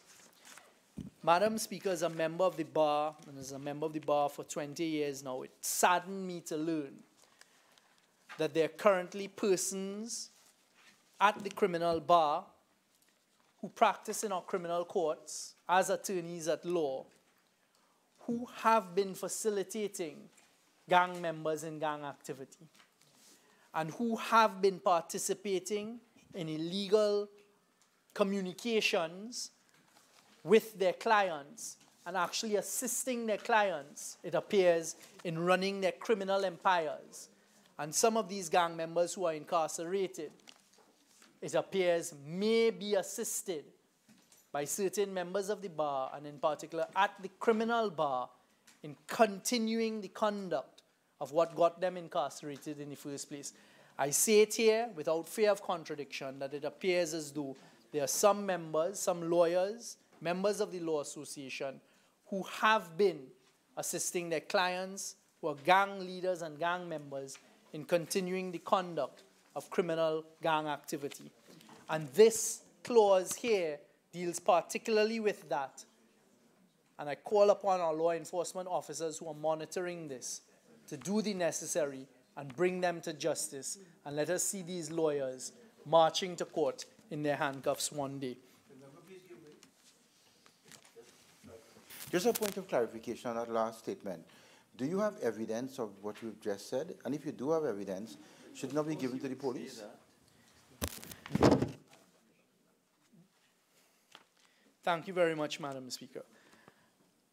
Madam Speaker, I take every contribution I make both inside of this House and more particularly those I make outside of the House very seriously. And I am very cautious in everything that I say to ensure that, yes, there is evidence backing it up. And what I said a short while ago, I said I stand without any fear of being contradicted.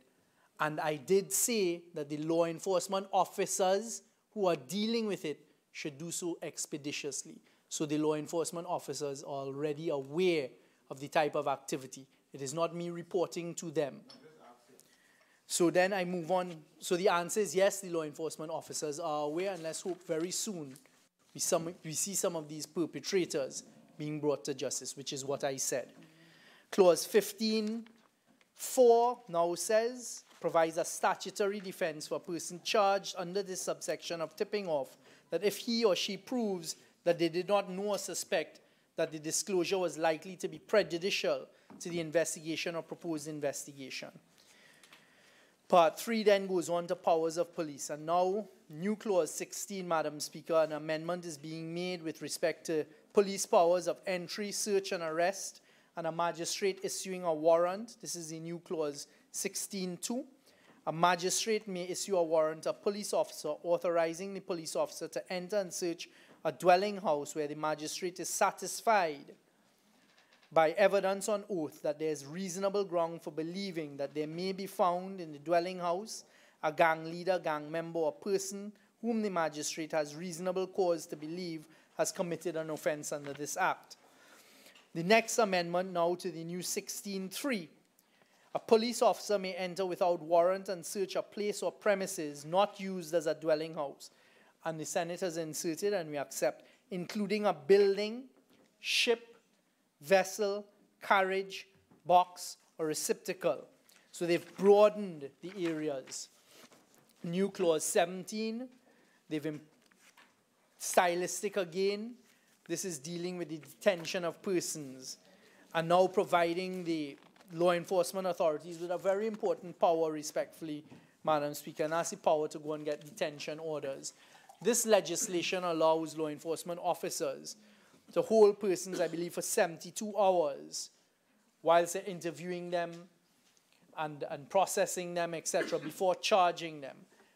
Again, experience will show that this is a very important provision because very often, as we've all asked the question, you know who a gang leader is. When a gang member is killed, you always hear people say, well, he was a gang member, he was a gang leader, etc.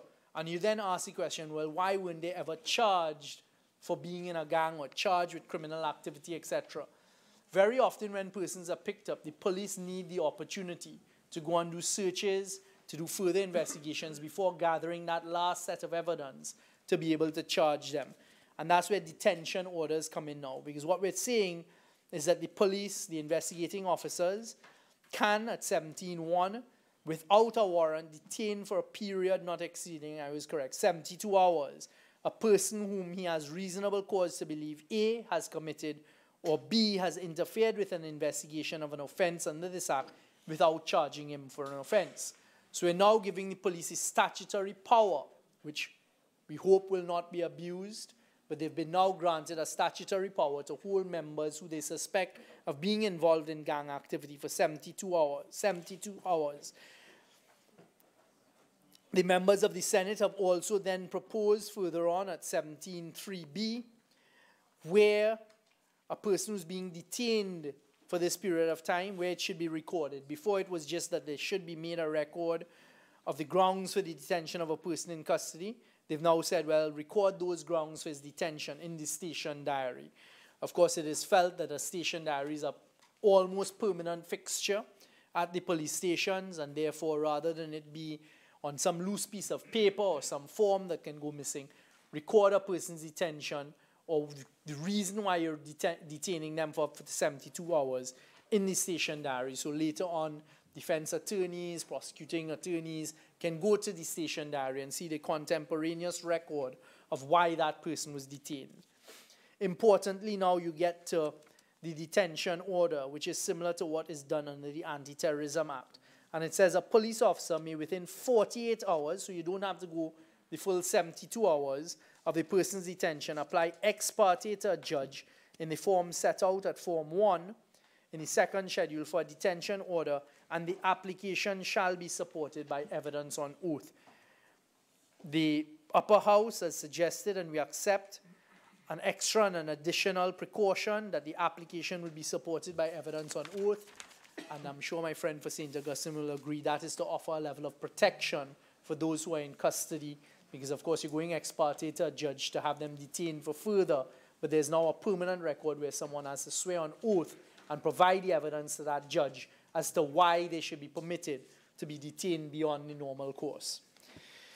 A judge may grant that detention order. We've added now at subclause 7 that a person detained in accordance with subsection 5 may make an application to a judge showing cause why the detention order should be discharged. A very important protective mechanism here, that if a detention order is granted by a judge, the person who is subject to that detention order may then apply to a judge and ask that they be showed cause why the detention order should, so it allows a person in those circumstances to apply to a judge to have that detention order discharged. The next set of amendments at new clause 18 are to deal with forfeiture of property.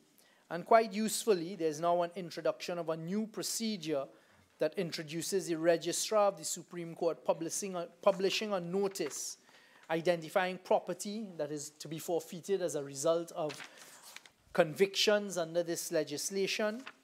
And they're putting in place now that the Registrar of the Supreme Court should publish notices, and presumably that's to allow persons who may or may not have an interest, who are not the persons who've been convicted, to make applications to the court, to supply the court with reasons why the property shouldn't be forfeited.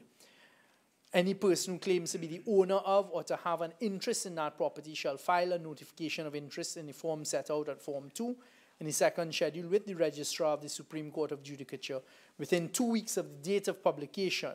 Before making an order under subsection 1, the court shall give an opportunity to be heard. So it's providing a protective process before the final forfeiture of property under this act. New clause 19, what we're saying is the minister with responsibility for national security may by order, subject to the negative resolution of Parliament, amend the second schedule. So it seems as though those in the other house, and again we accept it, have tried to introduce yet another level of protection as they would have seen it, that before the minister changes any of the forms in the second schedule or anything in the second schedule, there's an opportunity subject to negative resolution of Parliament for us in the legislature to file and to ask that a motion be debated as to why or why not, why it should not happen. Madam Speaker, those are the proposed amendments which we on this side accept. wholeheartedly, and we thank those in the Senate for the suggestions made. The Honorable Attorney General, the substantive Attorney General, so it fit to adopt and accept those amendments in the Senate. And that is to the main legislation. We then move to the first schedule. Madam Speaker, a number of offenses captured under gang-related activities was expanded in the Senate. And my understanding from reading the Hansard contributions in the Senate, and in particular at the committee stage, it appears as though this was largely driven by the independent senators. And the feeling, and what I gathered from the debate in that other place for the introduction, and I'll get to what the new offenses are, was that they wanted to go after the big fish. There was a suggestion that very often those who are held for participating in gang activity are not the real ones at the top of the food chain. And therefore, those at the top of the food chain are more in organized crime and may be engaging in activities that are a lot more sophisticated than sitting on a block and selling illegal drugs or going with their arms and ammunition to carry out the scourge of crime and to terrorize citizens. These are persons who may be sitting down in all sorts of places in the most comfortable of circumstances because they're the top of the food chain in organized crime. So what has been introduced now from 29 to 46 are the following offenses which we support to be captured by gang-related activity offenses. Offenses under the Prevention of Corruption Act. I can see no reason why anyone would protest to those who have offended the Prevention of Corruption Act from being captured. Offenses under the Trafficking in Persons Act, misbehavior in public office, offenses under the Gambling and Betting Act, attempting to blow up a building with the intent to do any bodily injury to any person, as we would have heard recently over the carnival period with the terror threat. There are the possibilities now as the way the globe is going and with terrorism for persons who are essentially in gangs because it's a gathering of persons with an intent to carry out criminal activity. So we're saying if you attempt to blow up a building with the intent to do any bodily injury to any person, that's now captured. Manslaughter, hijacking, hostage-taking, causing or inciting prostitution, controlling a child prostitute, causing or inciting a child to engage in sexual activity, offenses relating to dangerous drugs under the Children's Act, offenses relating to child pornography under the Children's Act, the keeping or management of a brothel, detention of a person in a brothel, procuration for purposes of prostitution, living on the earnings of prostitution, and meeting with a child following sexual grooming. And from listing these new offenses, Madam Speaker, it is very easy for the citizens and the public to understand what are the ills that we're trying to combat and that we as a legislative body and group have a responsibility to provide the police with the power to combat. And we on this side have absolutely no problem in adopting those suggested amendments, which I understand were passed unanimously in the other place here today in this House. Madam Speaker, the other amendments are really amendments to the various forms that are found in the form that is found in Schedule 2, well, the forms, Form 1 and Form 2, which really come out of the amendments that have gone through and with some level of detail previously. Madam Speaker, as a citizen of Trinidad and Tobago, as the Member of Parliament for Port of Spain North, St. Anne's West, which unfortunately is an area that has had its own problems with gang-related activity, I would like, importantly as a citizen, to implore on all of the members of this House here today for us to move past this and make it history and to accept all of the amendments proposed. So without any further ado, this may go on to become the law of the land of Trinidad and Tobago, thereby allowing the Trinidad and Tobago Police Service and all of those who are charged with the responsibility of ensuring our safety and the safety of our citizens to take it to those who engage in criminal activity as gangs, who in my view are really a gathering of cowards who are attempting to terrorize our citizens. Let us today leave this House, Madam Speaker, having given the Trinidad and Tobago Police Service and the citizens of Trinidad and Tobago this very important piece of legislation, which we on this side now, for the third time in our administration, are saying we want to give this tool in the arsenal of the fight against crime to the protective services for them to do their jobs to protect us against gang-related activity. Madam Speaker, with those few words, I thank you for allowing me the opportunity to make a contribution, and I beg to move. Honorable members, the question is that this House agree with the Senate in the amendments to clauses 4, 6, 8, 11, 12, 13, 14, 15, 16, 17, 18, 19, and the first and second schedule of the Anti-Gang Bill 2018. Member for Oropuch East.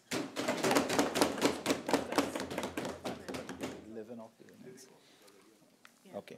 Thank you very much, Madam Speaker. Madam Speaker, I join the debate on the amendments which are before us, Madam Speaker. These are amendments to the anti-gang legislation, as the member moving the motion indicated. These are amendments made in the other place, and they are before us today for approval. We have taken a decision to debate all the amendments together, so it saves us standing up and sitting down and speaking on one at a time. Madam Speaker, my colleague opposite, dealing with the amendments, gave us an introduction that lasted 7 minutes, from 2:35 to 2:42. I propose to take no more than 7 minutes in my introduction as well. I propose to take no more time than the member did with the introductory remarks. Madam Speaker, it is well known the history of this legislation. It is well known that this has been a bugbear in the public domain, and we have had the parliamentary, political, and public to and froing on this issue. Having heard the entirety of the minister's presentation today, I conclude in the introduction, thank God the opposition did not support this in December 2017, because the member came today and spoke in glowing terms with great approval of the amendments in the other place, which served to crystallize and which served to enrich the bill, so that it may well be that the December occasion, I think was December 7th, I was not in the House at that time, on December 7th, it may well be God's work as well that the bill was not passed on that occasion, given the enormous amount of work and enrichment that we have heard today. And when I also reflect on the Hansard contribution of the other place, I saw the enormous value as well of the independents and the opposition members, their contribution to this matter. Madam Speaker, there could be no doubt that this is an important piece of legislation. Regrettably, there has been a lot of political debate on this matter. On December 7th in particular, in the wee hours of the morning, I read the Hansard account, I wasn't here, and I felt that on that morning, had the government had the benefit of just 1 or 2 more seasoned politicians with a calm head and with some stability and understanding parliamentary procedure, we could have adjourned then and returned at another day and possibly pass the legislation with some measure of compromise. But what I saw in the Hansard and what I read in the newspaper account suggested that there was this attitude of, we're going home, we want to go home, and with that attitude of we're not compromising. And there was another point made by the speaker before me when he raised a very critical issue of participation on the tipping off matter. And while it is true that we must speak in the House and speak the truth and speak with evidence, sometimes there's a little balance in between speaking with evidence and speaking responsibly. Because we also have a duty to be responsible, and sometimes that means not speaking with the evidence that we may have. And I will come to that in a bit more detailed as well. So that there we are, December 2017, 7th December, and there was a crash in the House. We went back to the table. It was the leader of the opposition, for the record, that in January wrote not one but on 2 occasions to the Prime Minister calling for this matter to return to Parliament. And the leader of the opposition with considerable... Yes. While I'll give you an opportunity for context, I will not allow us to go into a whole debate, right, with respect to what happened in any big set of detail. I think we have done all of that already. And let's get quickly to the matter. So I'll allow you some context, but I'm not going to allow any sort of big development of that, please. No. Thank you very much, Madam Speaker. I didn't propose to do a big development in it, but rather to indicate that we were here returning to the House, I believe, in March as a result of the leader of the opposition intervening to get the bill back on course. We did have a debate on that day, and unless I'm mistaken, it was only the leader of the opposition that contributed to the debate, suggesting the importance that we felt that we did not even want to detain the House on that day with several contributions that led to overriding conflict that could yet again derail that process. The leader of the opposition spoke, and in her contribution put the context in place. We could refer to that. Madam Speaker, the matter went on to the other place, and today we have before us several clauses. Another general point I make at the beginning, because I can make it for every clause if I want to, but I really want to make it for the beginning, so I don't have to repeat it, is that while we make law, and we may be making good law, and I ask the government to appreciate that from this opposition, there are times when you will get critical opposition, but that doesn't mean you will get opposition. It means you will get critical opposition, because we will, as we have done before, support measures and bills and motions in the public interest. When good law comes to us, we can recognize it. We will pass. We will assist you. But you must understand there's something called critical opposition, that we maintain the right to make a critical appraisal. That doesn't mean that we will necessarily not support your measure. And don't take it like that. So, Madam Speaker, the powers that we give in all these amendments are enhanced powers, enormous powers to the police in particular, to do all sorts of things. In fact, the bill that comes back today, the amendments, propose to even widen powers. I'll get to that just now. But in doing that, while we can compliment the Parliament, the government, the opposition on giving the tools for the protective services and law enforcement community to deal with this crisis that we face in the national community, Madam Speaker, there can be no doubt we are in crisis, Madam Speaker. We are in a crisis where for this year alone, we have had 145 murders. Last year, 1,200. Many may be gang-related. I don't know, as a fact. But, Madam Speaker, in this crisis that we face ourselves in, we are giving greater powers to the police. And the amendments, I can look at them individually, which I'll do in a few moments, provide. But we have to assess which police force, which police service are we giving this enormous power to?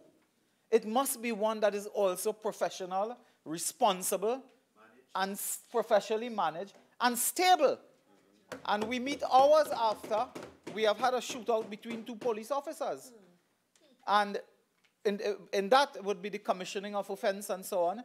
And today, Madam Speaker, we may be requesting that tied to this type of power that you are giving police officers, this wide range of power on citizens who you believe to be members of gang and so on, we should really be pressing as well, tied to this, to have a new regime for the regular mental and psychiatric assessment of police officers. Madam to Speaker, prevent Standing Order 48.1, please. Member, again, I want you to remember what we are here about, and we are speaking about the amendments. So please get back to the amendment, and let's speak to what amendments are before us. So, Madam Speaker, I will repeat that point in a little while, but I'll tie it to an amendment, which I think you will prefer I do.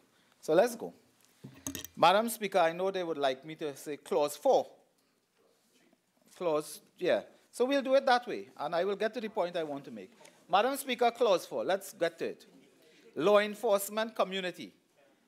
And there is now an amendment in the other place, and the minister proposes that these are good amendments that were made there. They were not made here. He proposed they were good amendments. And you have a situation now where there's a widening of the definition of law enforcement authority, Madam Speaker, and it proposes, after paragraph E, insert the following new paragraph. F, a constable as defined under the Supplemental Police Act. Madam Speaker, when this is read, I just wanted to raise one question about this, to ask for some clarity, if we could, some clarity of whether or not this would include as well estate constables. Whether this includes, because under the Supplemental Police Act, we have the regime that gives the estate constable. Now, what is an estate constable? An estate constable is one established under the Supplemental Police Act, and they operate in various state enterprises. They operate at the Airport Authority, I believe. They operate in other areas, CD and so on. We also have a wide body of people in what is called the unregulated private security industry.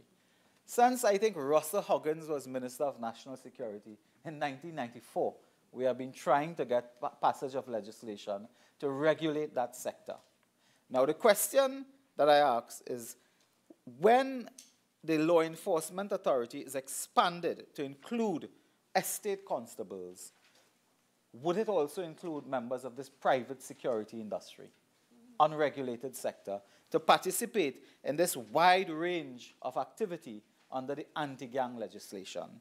And to what extent would be the estate constables trained, evaluated, and evaluated, Madam Speaker, to deal with this? If it excludes estate constable, then it's fine. Then we will have no problem. It's just a matter of clarification. Madam Speaker, they go on school and orphanage and so on. There were no major problems there. And as I said, as I go along, it is not that we are here today to necessarily vote against these measures. It is really to give some clarification, some education to the members of the national community and those of us who were not privy to the debate in the Senate necessarily.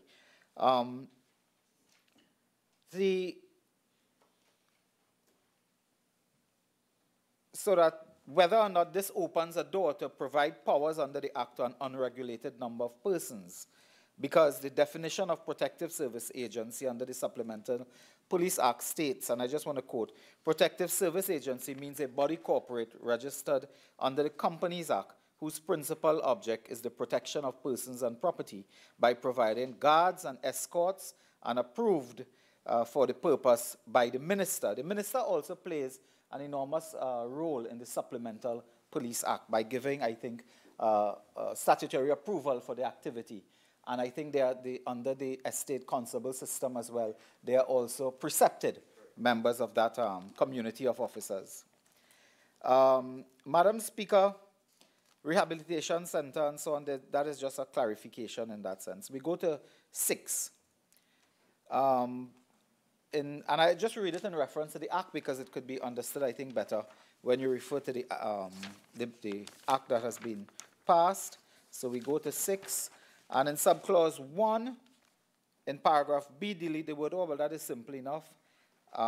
Delete C, and C is being deleted. C reads, and insert the new paragraph. But we are deleting a person who professes to be a gang leader or a gang member in order to gain or benefit, intimidate other persons, or promote a gang commits an offense. We are now putting new C, performs an act as a condition for membership in a gang, and then go on to do a D, professes to be a gang member or gang leader in order to gain a benefit for himself or another person. So we're really introducing performs an act as a condition for membership, Madam Speaker, in a gang. This, I believe, unless I'm mistaken, was also a recommendation from the opposition at the time. And we will have very little problem with this matter. the reasoning, it was clear, I think, in the other place, Madam Speaker, that this would also expand the interpretation of the action that you want to create the criminal offense for. Madam Speaker, it goes on in subclause 3, Madam Speaker, subclause 3 of the bill reads, a person who commits an offense under subclause 1BC, well, it will be renumbered now, is liable on summary conviction to imprisonment for 10 years and on a subsequent conviction on indictment to imprisonment for 25 years. And it now reads, a person who commits an offense under the same thing is liable in the case of the first offense. So they created this two-tie system, as the minister indicated. But, Madam Speaker, it is very important because there are changes in sentencing that you are going for 25 years and again giving certain powers to police officers and also those under the Supplemental Police Act to be conducting investigations and arresting and so on. Okay, Madam Speaker, the minister will surely clarify that, both for the Hansard and with reference to that. Madam Speaker, where at C, delete clause 4 and delete subclause 4, sorry, and substitute a new paragraph. What is subclause 4, Madam Speaker? 6, we are in 6, subclause 4. Where a police officer, prison officer, member of defense force, constable appointed under the Supplemental Police Act or the Special Reserve Police Act, member of a protective service agency or person involved in law enforcement or intelligence gathering commits an offense under this section, he is liable on conviction to 25 years. Madam Speaker, they are saying now where a member of law enforcement authority or person involved in intelligence gathering commits an offense under this section, he is liable on conviction with 25 years. So we have had this introduction, I believe, of intelligence gathering. Madam Speaker, it is really seeking to create an offense for breach of an act by someone involved in gathering intelligence and so on. It is, Madam Speaker, we believe, a dangerous provision because intelligence gathering, unless we are mistaken, again, Madam Speaker, the notion of intelligence gathering is not properly defined. So, Madam Speaker, in the bill itself, they deal with gang-related activity. We'll come back to that. But there appears to be no definition of intelligence gathering. And we are creating this offense now where a member of law enforcement authority, and that could be supplemental police as well, or a person involved in intelligence gathering commits an offense under this section. And this section, just to put it in context, deals with gang membership. So what is intelligence gathering? Who are you working for necessarily in intelligence gathering? I am sure, Madam Speaker, from understanding the entirety of the bill, and I did contribute to this many years ago, and did join with other colleagues, I think the member for Naparima, the Senator Ramdeen and Senator Haynes, I believe it was. We did participate in another meeting, I believe, on February 16th this year with the government on this matter. So that, again, if we ask the relevant minister today, the acting Attorney General, if he would choose to expand on the operationalization of this as to why and how it came into being, because there were some objections in the other place, Madam Speaker, by those of us, by the opposition members. Madam Speaker, we just tagged that matter. Clause 6.5, as the case may be, delete subclause 6, delete subclause 5, sorry, and introduce a new clause. Let's see. We are deleting, Madam Speaker, a gang leader or member who unlawfully and maliciously wounds or causes bodily harm, shoots at and so on, a police officer, member of the defense force, constable, member of the protective service agency, person involved in law enforcement or intelligence gathering, commits an offense and is liable on conviction to 30 years, I believe. And we are putting now, Madam Speaker, a gang leader or gang member who with intent wounds, causes bodily harm, do some grievous harm, shoots at, member of this and that, person involved in intelligence, commits an offense, liable on conviction, Madam Speaker, commits an offense. I think there's very little here. There's just some minor issue of languaging that they deal with here. Madam Speaker, we had a problem when this matter was debated in the first place. I remember distinctly when this matter was debated in its entirety before, that was prior to December 7th, that we had this problem with the notion of relative, Madam Speaker. And the notion of relative came about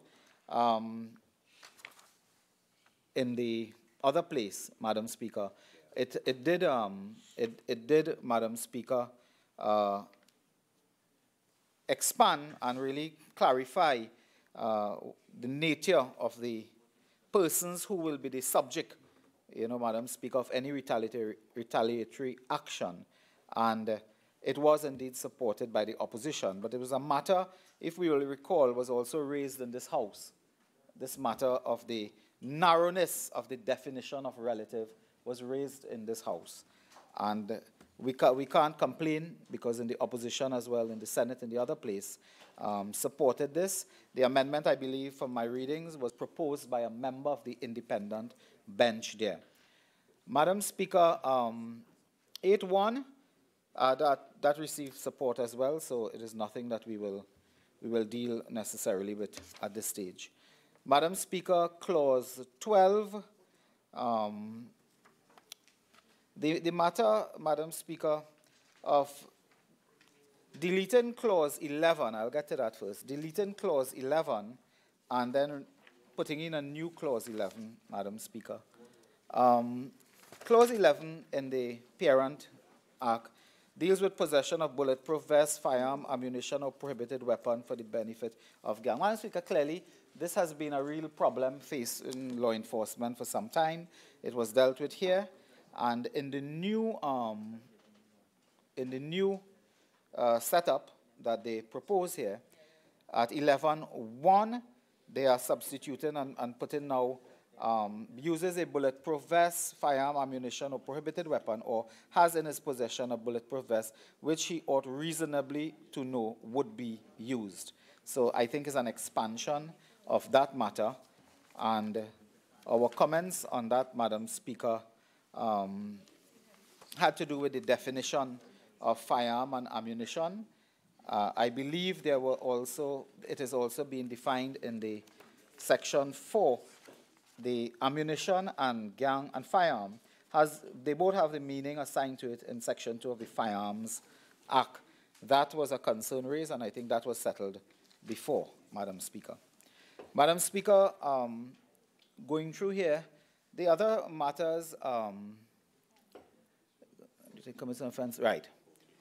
It sets, in fact, in Clause 11 too, I think one of the, by expanding this way, unlike the Parent Act or the act that was passed, it provides a defense for a person charged with an offense under subsection 1B if he proves that he did not know or could not reasonably have known that the bulletproof vest, firearm, and whatever prohibited weapon in his possession would be used in the commission of a gang-related activity. So it switches the responsibility there. Madam Speaker, 12, 13, 14, they are really the offenses that you have increased the penalty for.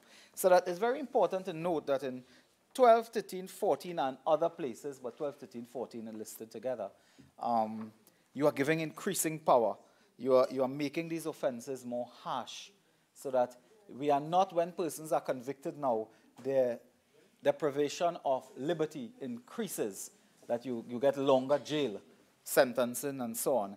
And therefore, there is, when things like these happen for lawmakers, Madam Speaker, I've been here for several years, you have to balance, even in a more cautious manner, powers you are given in relation to penalties you are put in. So where you have a case where an offense is 5 years, you have a balance. But if you have a case where an offense is 50 years, 45 years, there's a greater caution that you come to the table with to discuss, the matters before you. Madam Speaker, the interesting one for me now to get to is this matter of tipping off. Tipping off. Clause 15, and it is a new clause, so everything after 15 have to be read 1+, almost, right? It was a matter, Madam Speaker, that was supported by the opposition, and we are not here today to necessarily oppose that. We are here today to raise some issues for clarification. So it is not that unlike what happened when they were in office, you know, when they were in opposition, 10 to 15, their Senate would vote one way and the House would vote another way. The member for St. Joseph remembers that well. And we were told that it's two different sides we're dealing with, and we can't look at them together as one. That doesn't operate with this opposition. We deal in conformity with colleagues there. You know. And eventually we did support that. Madam Speaker, let's get back to tipping off. Because they are interested in tripping off, not tipping off. Madam Speaker, the tipping off, and let's go to that because that's a very, very serious matter. It's completely new. The minister did not tell us if in other pieces of legislation elsewhere in the Commonwealth you have this. I suspect you may have it elsewhere. Because I doubt we'll be the first country to put tipping off in legislation. But let's get to that because there are a few comments here. A person who knows or suspects that a police officer is acting or is proposing to act in connection with an investigation which is being or is about to be conducted into an offense under this act. A person so let me read this in a particular way, which is a logical way, but I'll leave out the knows. A person who suspects that a police officer is acting, or a person who knows or suspects that the police officer is proposing to act in connection with an investigation which is being or which is about to be conducted into, is going to create an offense here just now. So a person who suspects that a police officer is proposing to act or is about to act conducts an offense under this act. A person who discloses to any person information or any other matter which is likely to prejudice that investigation or the proposed investigation. So a person has a suspicion that the police officer is proposing to act or is about to act and gives out information on any matter which is likely to prejudice that investigation or that proposed investigation, commits an offense and is liable on conviction or indictment to a fine of $100,000 or imprisonment of 20 years. Now, that to me is heavy because tipping off means that you suspect that a policeman or policewoman, a WPC, you suspect that that person is about to conduct an investigation. And you give out information or any other matter that can prejudice the investigation that the person is about to engage in. Commits an act and you go to jail for 20 years. Now, unless somebody guides me here, I really believe this is harsh. Having said that, it may be what is required. But it may be required that police officers are professional in their duty, are stable. And, Madam Speaker, in relation to this matter, are not politically partisan in the conduct of their duty, we really believe that given recent events, we should have regular psychometric and behavioral testing for police officers. We have had a situation where a High Court judge has found a senior officer to be far from the truth in testimony. So, Madam Speaker, you are putting now these type of offenses on the law books. And we have a situation, as we saw only a few hours ago, where we had a shootout in the Wild Wild West involving 2 police officers and senior police officers as well. What are we doing when we give power like this into the hands, Madam Speaker, of police officers that may not be regularly evaluated for their mental and psychiatric condition, their state of depression? Because, Madam Speaker, I am not commenting on the actual situation and what it was and what it not and who did this and who do what. We all go through our stress, Madam Speaker. Some have more, some have less. You know, Madam Speaker. And whether, as Kuva South would say, or the member for Caroni East would say, whether it's the echo or is there something else, you have to deal with your stress. And police officers are in a special position. They are special employees of the state. Because of the job they do, by definition, they are under enormous strain, enormous pressure enormous mental challenge. So they cannot be found wanting when they carry firearm and they conduct that type of work, which by itself is stressful. By itself. Even if you don't have any other problem, that work is stressful. And to now place this type of, power that you could put a charge for that carries 25 years in jail because somebody has to know, somebody have to suspect that you are about to conduct an investigation. They have to leak information or any other matter and run afoul of you.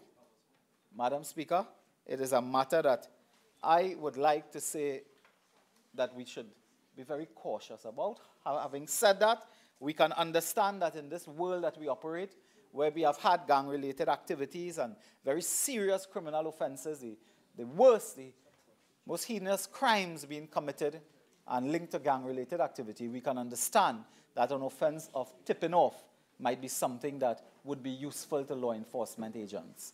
And if it is useful to law enforcement agents and so on, we must also ensure that it is not abused. Honourable Member for Urupuchis, your original 30 minutes are now spent. Please, ma'am. You can proceed. Thank you very much. So, Madam Speaker, we go with that. And if we wanted any other doubt about it, Madam Speaker, we just continue, Incidentally, I wanted to make a couple points on this matter, where the new clause, so this is a new clause to this House, the new clause sets up a section where if you are a personal legal advisor, and we interpret that generally to mean a lawyer, you disclose matters and so on to your client, you can't fall within the four walls of this offense, and they set up an unless as well. It does not apply in relation to information or other matter which is disclosed with a view to furthering any criminal purpose. And then the minister went on to make in his contribution a most fascinating and I believe a most regrettable journey, excursion into information that the minister, when questioned by Sawa Barataria Lavantil, said that he made with great confidence and with evidence in his possession. I put it to the minister that that evidence in his possession could not come and ought not to have come from the police, because you don't have information from the police. You will get information, you can get information from another source, the National Security Council. But at the National Security Council, one should not use any information you get from the National Security Council in the public domain. And particularly, there's another issue here. While you may request from police data on crime solving detection, you never as a principle ask for or receive any information on evidence before the police, the conduct of their duties, and what they are doing. Now, where else you will get this information from unless a lawyer confess to you? So now you are saying, if I hear the member correctly, a whistleblower whistleblow this to him, and he stands on that evidence of the whistleblower. Untested as it is, that is the evidence and the platform from the whistleblower. So, you hear Movelang? Now, when people tell me some things in this society, Madam Speaker, I want to tell you, I hear things about everyone on the other side. Everyone, I hear. Sometimes I get information about colleagues opposite, and I ask the person telling me, I need to get something in writing. Do you have anything in writing? When they say, that's a whistleblower, And a whistleblower could move from blowing whistle to blowing horn. Madam Speaker, when I receive information, I lift my glass and I say, cheers, because your information deserves a beverage. It deserves nothing more, because you have nothing in substance.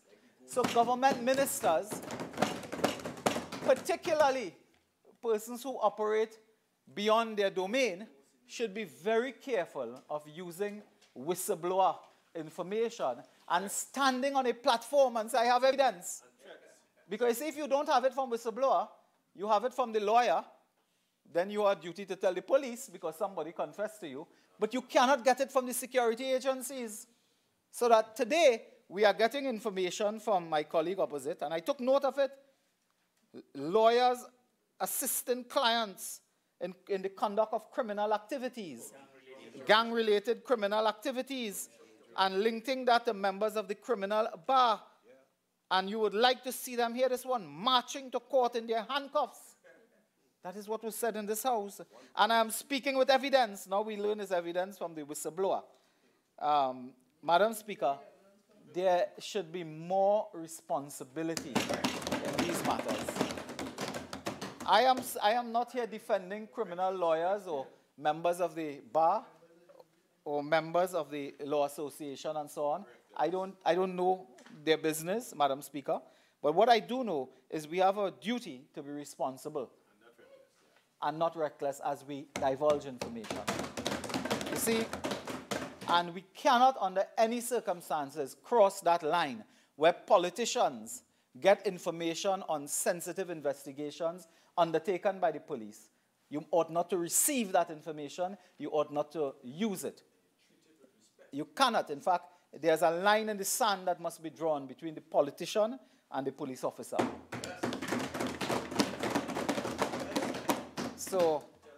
So Madam Speaker, and you see, that whistleblower, Madam Speaker, could also be the person for tipping off.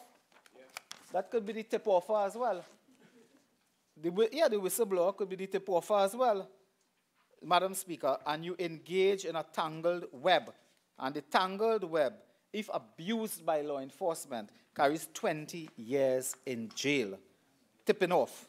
So the section goes on, they put in a unless here to protect legal representative, but to say unless it was in view of furthering a criminal criminal purpose. And 4, it is a defense for a person charged with an offense under Section 1 if he proves that he did not know or suspect that the disclosure was likely to be prejudicial to the investigation or proposed investigation. Now, I just want to ask in a layman's sense, really, how does someone know what is going to be a proposed investigation? Well, no, I don't know if someone knows what is an investigation. If the police is conducting an investigation, Madam Speaker, I don't think nobody knows. Nobody ought to know unless the police approach someone who they have an interest in and they interview. Nobody else ought to know that. The police don't put up an ad in the newspaper and say, we are conducting the following investigations. They don't do that. But far from that, you are saying now that the person who is charged with an offense, so you're going to be charged here, you're going to be charged with the offense first of tipping off. You have to prove that you did not know, you did not suspect that the disclosure was likely to be prejudicial to a proposed investigation. And there we are. I say no more, Madam Speaker. Renumbering Clause 16. So we'll go to Clause 16, Madam Speaker, which ought to have been Clause 15 in the original measure. And it deals with police powers of search, entry, arrest. Madam Speaker, they delete Clause 2, Madam Speaker, and I'll get my notes in order. I suspect there were also recommendations from the Law Association, if I'm not mistaken. And Madam Speaker, you see how good comes out of everything? We were able to receive recommendations from Law Association, independent senators, think legislation through, rather than beating and bullying the opposition at 2 a.m. in the morning and saying, take it or leave it. If we take it, we would not get it. Madam Speaker, we would not have this enlightened series of amendments. Madam Speaker, a magistrate may issue a warrant to a police officer authorizing the officer to enter and search a dwelling house where the magistrate is satisfied by evidence on oath that it is reasonable grounds for believing that there may be found in the dwelling house a gang leader, gang member, or person the magistrate has reasonable cause to believe has committed an act. Now, the magistrate, unless I'm mistaken, I think St. Augustine member knows much more about these matters as a legal representative than myself. But the magistrate will act on what information is given on oath. The magistrate is not an investigator, is not a detective. So if a police officer, and we must admit there are some, not all, and maybe not many, there are some police officers who may be up to no good. And if they go by the magistrate with a sworn statement, Madam Speaker, and show the magistrate that they have evidence on oath that there's reasonable ground for believing that this will be found in dwelling house and so on, they commit an offense under the Act. Madam Speaker, you know how much properties of people have been searched over the years? And one day I will ask for the data to the relevant authority. I will ask for annual figures on how many search warrants were executed per year and how many of that would now be connected to pressing charges, prosecution as point A, and how many have been connected to a conviction for criminal acts or criminal actions. Because you see, they will go by a magistrate with evidence on oath and tell the magistrate, look, we have reasonable cause to believe this, set out 1, 2, 3, 4, 5, 6. The magistrate look at it, he or she is not an investigator, they say, sure, take it, man, go and search, go and search. And you see what happened? Many, many people have been the subject of search warrants and so on, and nothing has happened thereafter, including journalists in this country, including journalists. So that in the wrong hands, these type of offenses can be used as draconian measures to persecute political opponents, journalists, trade union leaders, religious leaders who you are in conflict with. And I warn against the abuse of this. And Madam Speaker, maybe we should think of more, but not today necessarily, because we want to get through this business in an orderly manner and get the government, to get this in motion quickly. But at another time, we should talk about further defenses for the people in legislation like this, because further defenses for the people in legislation like this. And I'll come to it in a little bit, Madam Speaker. In subclause 3, insert the word dwelling house, the words, insert after the word dwelling house, Madam Speaker. Subclause 3, it deals with the same issue. I won't read the whole thing. But they deal with police officer may enter without a warrant and search a place or premises not used as a dwelling house if he has reasonable cause. So you have a power to enter without a warrant, search a place or premise not used as a dwelling house, but after dwelling house include building, ship, vessel, carriage, box, receptacle. So you could really enter anywhere. It could be a, what do you call this thing, a container? A port container somewhere that somebody has. It could be a box, it could be a carriage, it could be a car, a bus. Huh? Yeah, a kennel, maybe. Anywhere, Madam Speaker, you could enter without a warrant. You're giving this power now, and you're expanding it and defining it. And, Madam Speaker, these are powers to be used by a police officer, Madam Speaker. For today, Madam Speaker, we will cross this bump. What I have raised is really a bump on the road, and we'll cross that today without doing damage to the vessel. We'll cross that. But on another occasion, we may have much more to say about that. Madam Speaker, let me get to the other point now. Person who... The last thing I would really go on, because others may want to talk as well, I don't know. Negative resolution of Parliament, well, that is, I think, something that we could accept, Madam Speaker. The other matter, well, we dealt with that in the full debate. I won't go back into that. But here, the extension. Now, I spoke about these enhanced powers for law enforcement, police officers, supplemental police officers, and so on. And we have increased by, I think, how much the number is 19? From 29, 28 to 47. We have added 19 new offenses to be captured under the rubric of the anti-gang legislation. And they include, Madam Speaker, matters of prevention of corruption, trafficking in person, misbehavior in public office. If we object to this, it's a firestorm today. It have 19, including living on the earnings of prostitution. Now, I could imagine what they will accuse of today if we object to this. I could imagine what they will accuse us of. This includes detention of a person in a brothel. Madam Speaker, I dare not object to this today because it must be, because if we came to this house today and launched an objection on this, well, all hell break loose, Madam Speaker, today. So I want to let the minister know early o'clock, we're not going to object. We are going to raise some caution that on these matters, they are wide offenses. You are again adding it under the anti-gang offense. Almost everything. Madam Speaker, I'm hearing already about financiers, because it is only on this side they have financiers. On their side, they don't have financiers. They don't operate with financiers there at all, Madam Speaker. They operate with selling tulum and jub and so on. And their minister last week told us they save money from election to build a whole headquarters.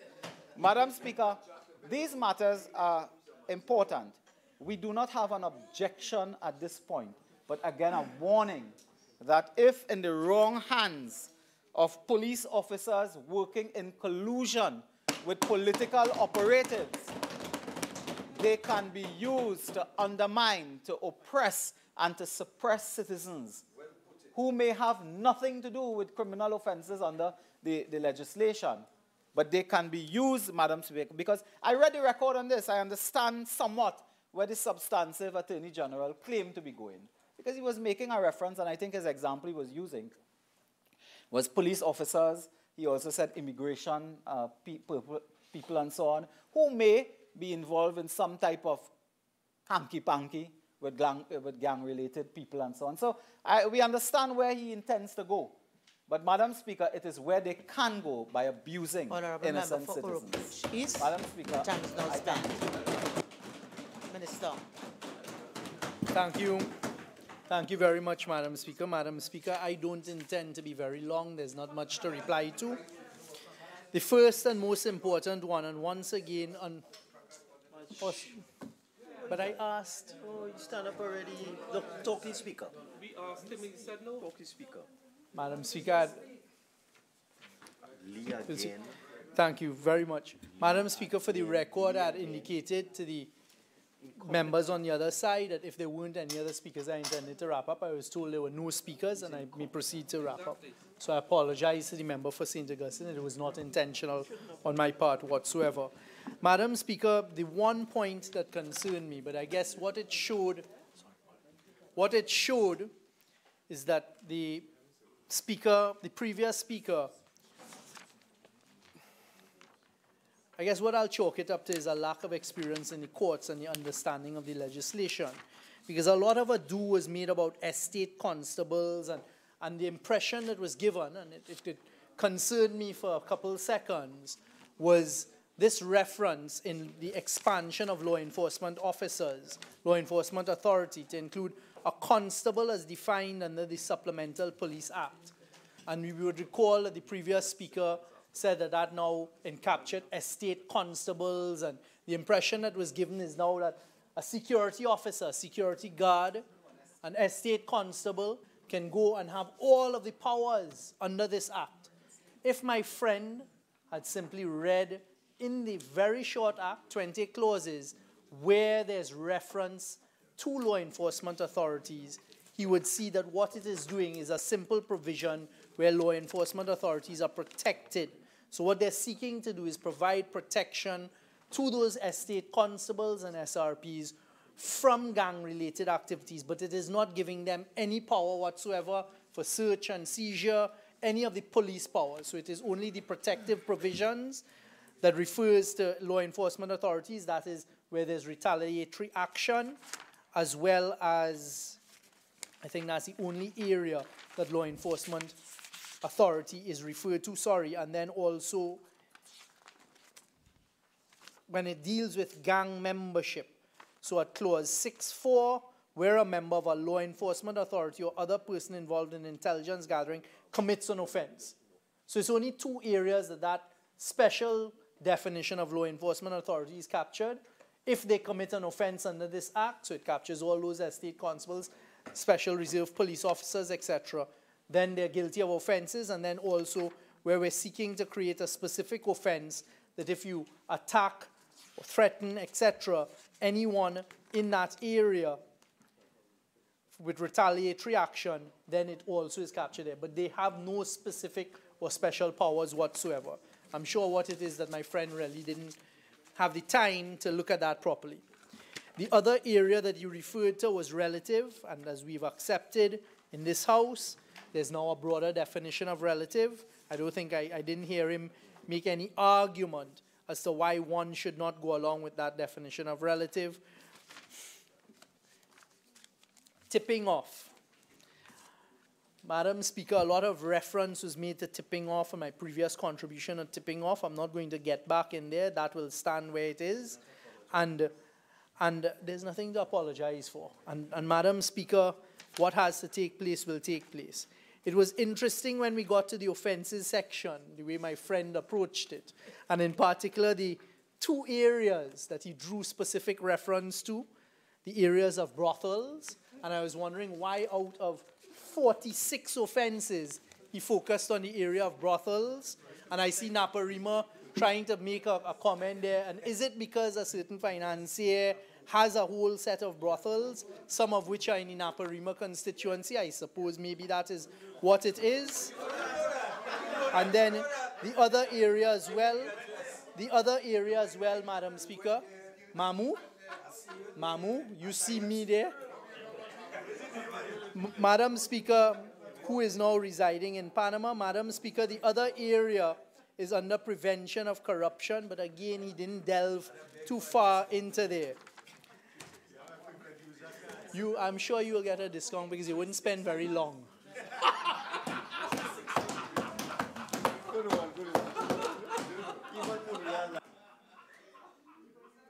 All right, members, while I like when there's camaraderie and so on, but let's just remember where we are and let's just now resume the decorum required in here. Thank you very much, Madam Speaker. Madam Speaker, with those few words in reply, I'd like to say that we on this side commend the amendments suggested by the Senate. We support the amendments and we hope that in the next few moments, the bill with those amendments would be able to stand as the law of Trinidad and Tobago. Those few words, Madam Speaker.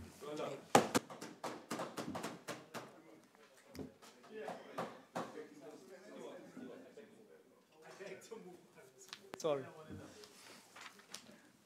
Honorable members, the question is that this House agree with the Senate in the amendments to clauses 4, 6, 8, 11, 12, 13, 14, 15, 16, 17, 18, 19, the first schedule and the second schedule of the Anti-Gang Bill 2018. All in favor say aye. Aye. Any against? The ayes have it.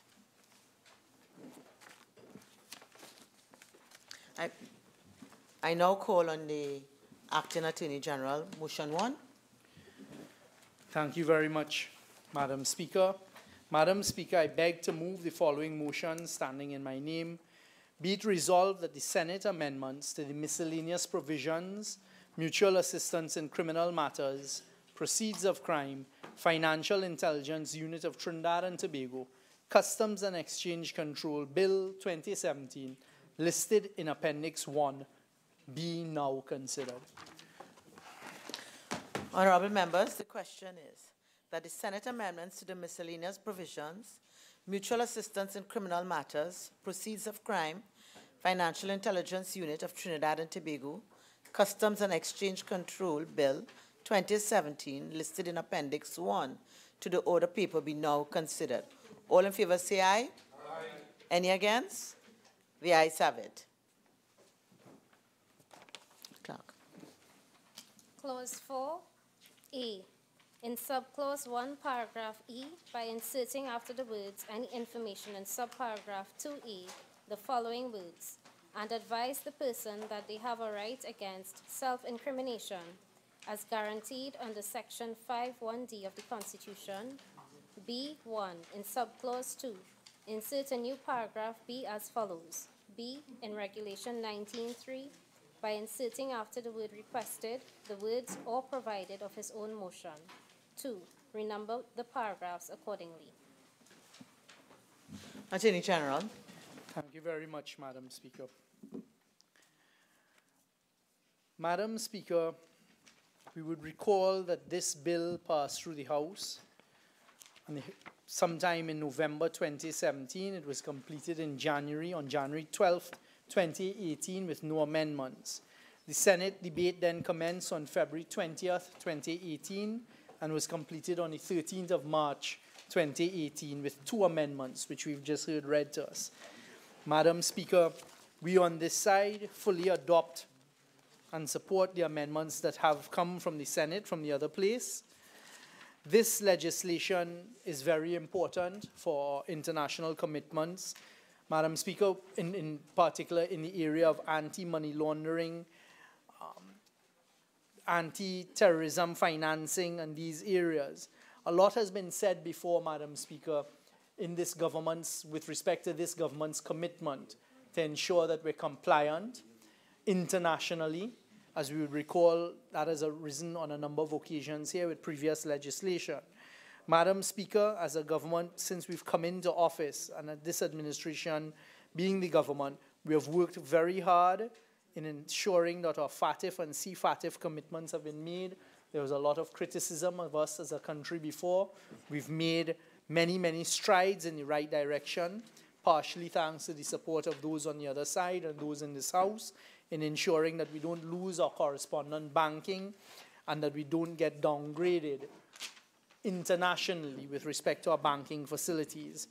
Madam Speaker, I don't propose to be very long at all with respect to this debate on these two clauses that are limited really to amendments being made to the Financial Intelligence Unit Trinidad and Tobago Act.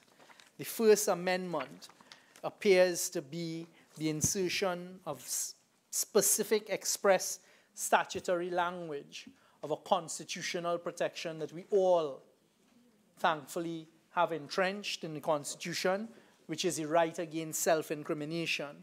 So it seems that those in the other House saw it fit to add the words and advise the person that they have a right against self-incrimination as guaranteed under Section 1D of the Constitution. I think personally it is debatable as to whether this is necessary. One is cautioned, but also this is a section where the FIU is now being given, I guess it could be argued, wide powers that the FIU may require any person to provide it any documents, information, or explanation on any information. And now in those circumstances that the FIU will advise that person that they have a right against self-incrimination. So one can see immediately the benefit of that amendment, and it is something with which we agree.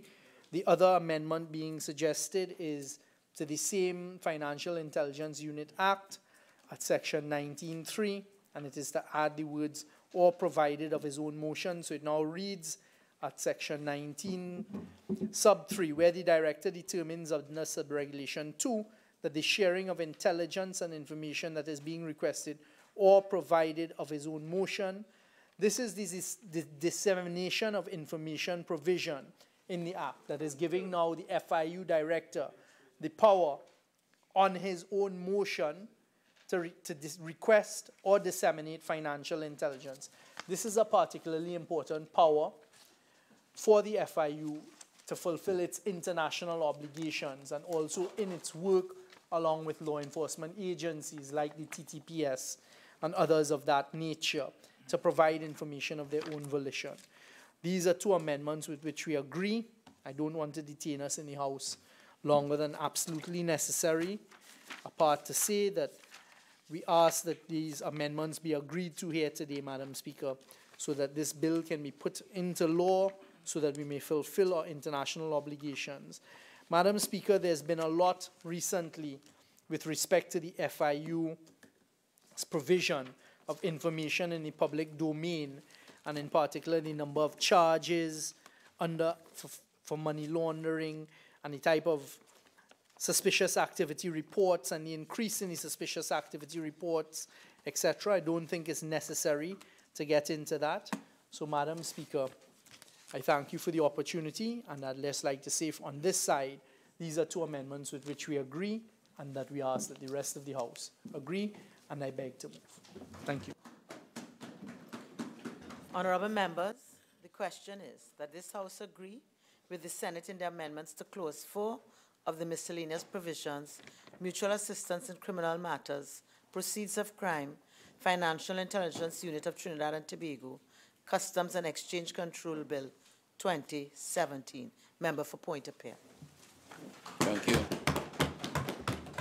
Thank you, Madam Speaker. I don't propose to be very, very long. I'll be very short. These two amendments, Madam Speaker, I would like to first say we are in agreement with these two amendments. It came from the other house, the other place, and but I would like to state for the record, when we debated this bill in this house in January, Clause 4A, with the amendments that came from the Senate, was something that each one of our speakers spoke vociferously about in trying to tighten that piece, that clause. And it is heartening to know that in the Senate was proposed by the opposition side to actually, and the Attorney General agreed to it. And it really is another example of the opposition standing up for the rights of the citizens by recognizing what the courts have said for decades, that having rights without knowing of those rights will render the rights nugatory. And so we propose that the person be informed of these rights. This was something that we fought for when we debated this bill in the lower house. When we went to the committee stage, we asked again to the Attorney General to make that adjustment. It was denied, and we said when we reach into the Senate, our opposition members will deal with it. And I was heartened to know that the Attorney General took that into consideration. I want to thank the Attorney General for doing that. It really gives the citizens some rights, and also it protects the prosecution in any matters that might come before based on this piece of legislation. So, Madam Speaker, I'm heartened on the opposition side to support these amendments. And with those few words, I thank you. Attorney General. Thank you very much, Member for Point de Pierre, for keeping the contribution short and precise. Madam Speaker, as I said in my opening, it is debatable from a legal perspective as to whether this really is necessary, because it is an entrenched provision in the Constitution. It's an entrenched right. It's a fundamental right. Every citizen of Trinidad is protected, and as you can see from the amendment, it points you exactly to the area of the Constitution, a specific provision, Section 5(1)(d) of the Constitution, which is every citizen has a right against self-incrimination. So I'm not sure that it is necessary. It's in now. We're glad that we can move forward with the legislation, if that is what has found favor with those on the other side. Madam Speaker, with those few words, I'm happy to hear that once again the opposition is supporting the legislation. And with those few words, I do ask that I beg to move. Honorable members, the question is that this House agree with the Senate in the amendments to Clause 4 of the miscellaneous provisions, mutual assistance in criminal matters, proceeds of crime, Financial Intelligence Unit of Trinidad and Tobago, Customs and Exchange Control Bill 2017. All in favor say aye. Aye. Any against? The ayes have it. Second reading. Honorable members, the debate on the second reading of the following bill, which was in progress when the House adjourned on Friday, April 13th, 2018, will be resumed. A bill entitled An Act to Make Jurisdiction for Criminal Matters exercisable in a division of the High Court to be known as the Criminal Division, and to make jurisdiction for criminal and traffic matters exercisable in a division of summary courts to be known as the District Criminal and Traffic Courts, and to make provisions for matters connected therein. Member for St. Joseph, you have 15 minutes of extended speaking time left. Thank you very much, Madam Speaker. Madam Speaker, in the spirit with which we've been conducting ourselves this afternoon, although I have 15 minutes, there's 12 minutes to tea, and I will take 12 minutes and end my contribution. Madam Speaker, the Attorney General should be heartily congratulated for bringing this piece of legislation to the Parliament. Every piece of legislation he has brought to date seems intent on improving the criminal justice system. Madam Speaker, this country has the experience of one preliminary inquiry taking 17 years. We have 29,900 PI arrears. We have 3,000 persons incarcerated. We have 94,000 cases before the magistracy. And we have about 50,000 traffic offenses. What this bill seeks to do, in my wrap-up now on my contribution, is to provide capacity, both judicial and otherwise. When I ended my contribution, Madam Speaker, on April the 13th, That's how long ago we were treating with this. I was coming to the end of the bill dealing with the particular units. And today, with just about 10 minutes remaining, I will just expand on what these units are meant to do to give the public some comfort that the Attorney General has your best interests at heart. So, one of the units is a human resource management unit, and that goes without saying. We always hear about we don't have the human resource capacity to deal with issues. So the human resource management unit will deal squarely with that. You're going to have a finance and accounts unit. This is going to, Madam Speaker, assist with appropriate decentralization and to address the financial work of the division or divisions. The fines and fees unit. This will help monitor compliance with financial orders. Very, very important, because very often the courts may make financial orders which may be ignored. So this will ensure compliance with financial orders, therefore making sure that the system has some equity and gives some comfort to those dependent upon these financial orders. Madam Speaker, there will also be a records management unit. What will this be? Let me expand on that, because the bill doesn't really expand on it. This is a criminal court records management, which is critical to what the courts actually do. The court is trying to move away from case sheets to files, and this requires a different approach to records. And traffic records, as I said earlier, you have 50,000 traffic offenses, so traffic records will be addressed differently under this piece of legislation as well.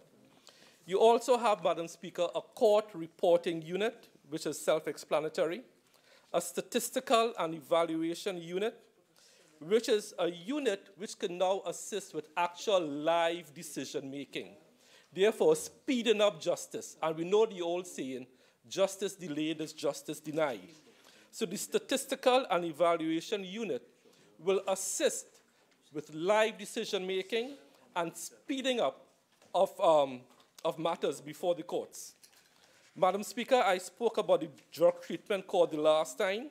So this will now be the rollout of drug courts anticipated at 5 drug court locations across Trinidad and Tobago.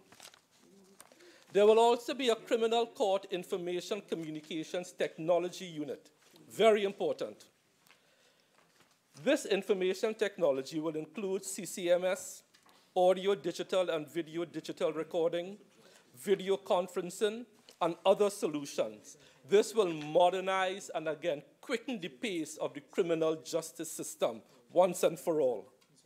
Madam Speaker, another unit anticipated is the witness support unit. The witness support is including alternative means and interpretation services and organizing and handling of vulnerable witnesses. And we know very often we have witnesses who are vulnerable, so we need to support them. A bail management unit, Madam Speaker. Management and monitoring of bail and sureties, very, very important. One of the other units, and the final unit, Madam Speaker, is a court office unit. This will act as a court registry. It is where matters are filed and court case operations are addressed. So, Madam Speaker, all these different units, as I have said, will assist in the operationalization of this piece of legislation. And, Madam Speaker, as I promised, I will keep my contribution short in the manner in which we have been conducting ourselves this afternoon. And I thank you very much for the opportunity. Thank you very much, Madam Speaker. Honourable members, it's now almost 4:24. I think it's a convenient time that we take tea. We shall take the suspension now, and we shall resume at 5 p.m.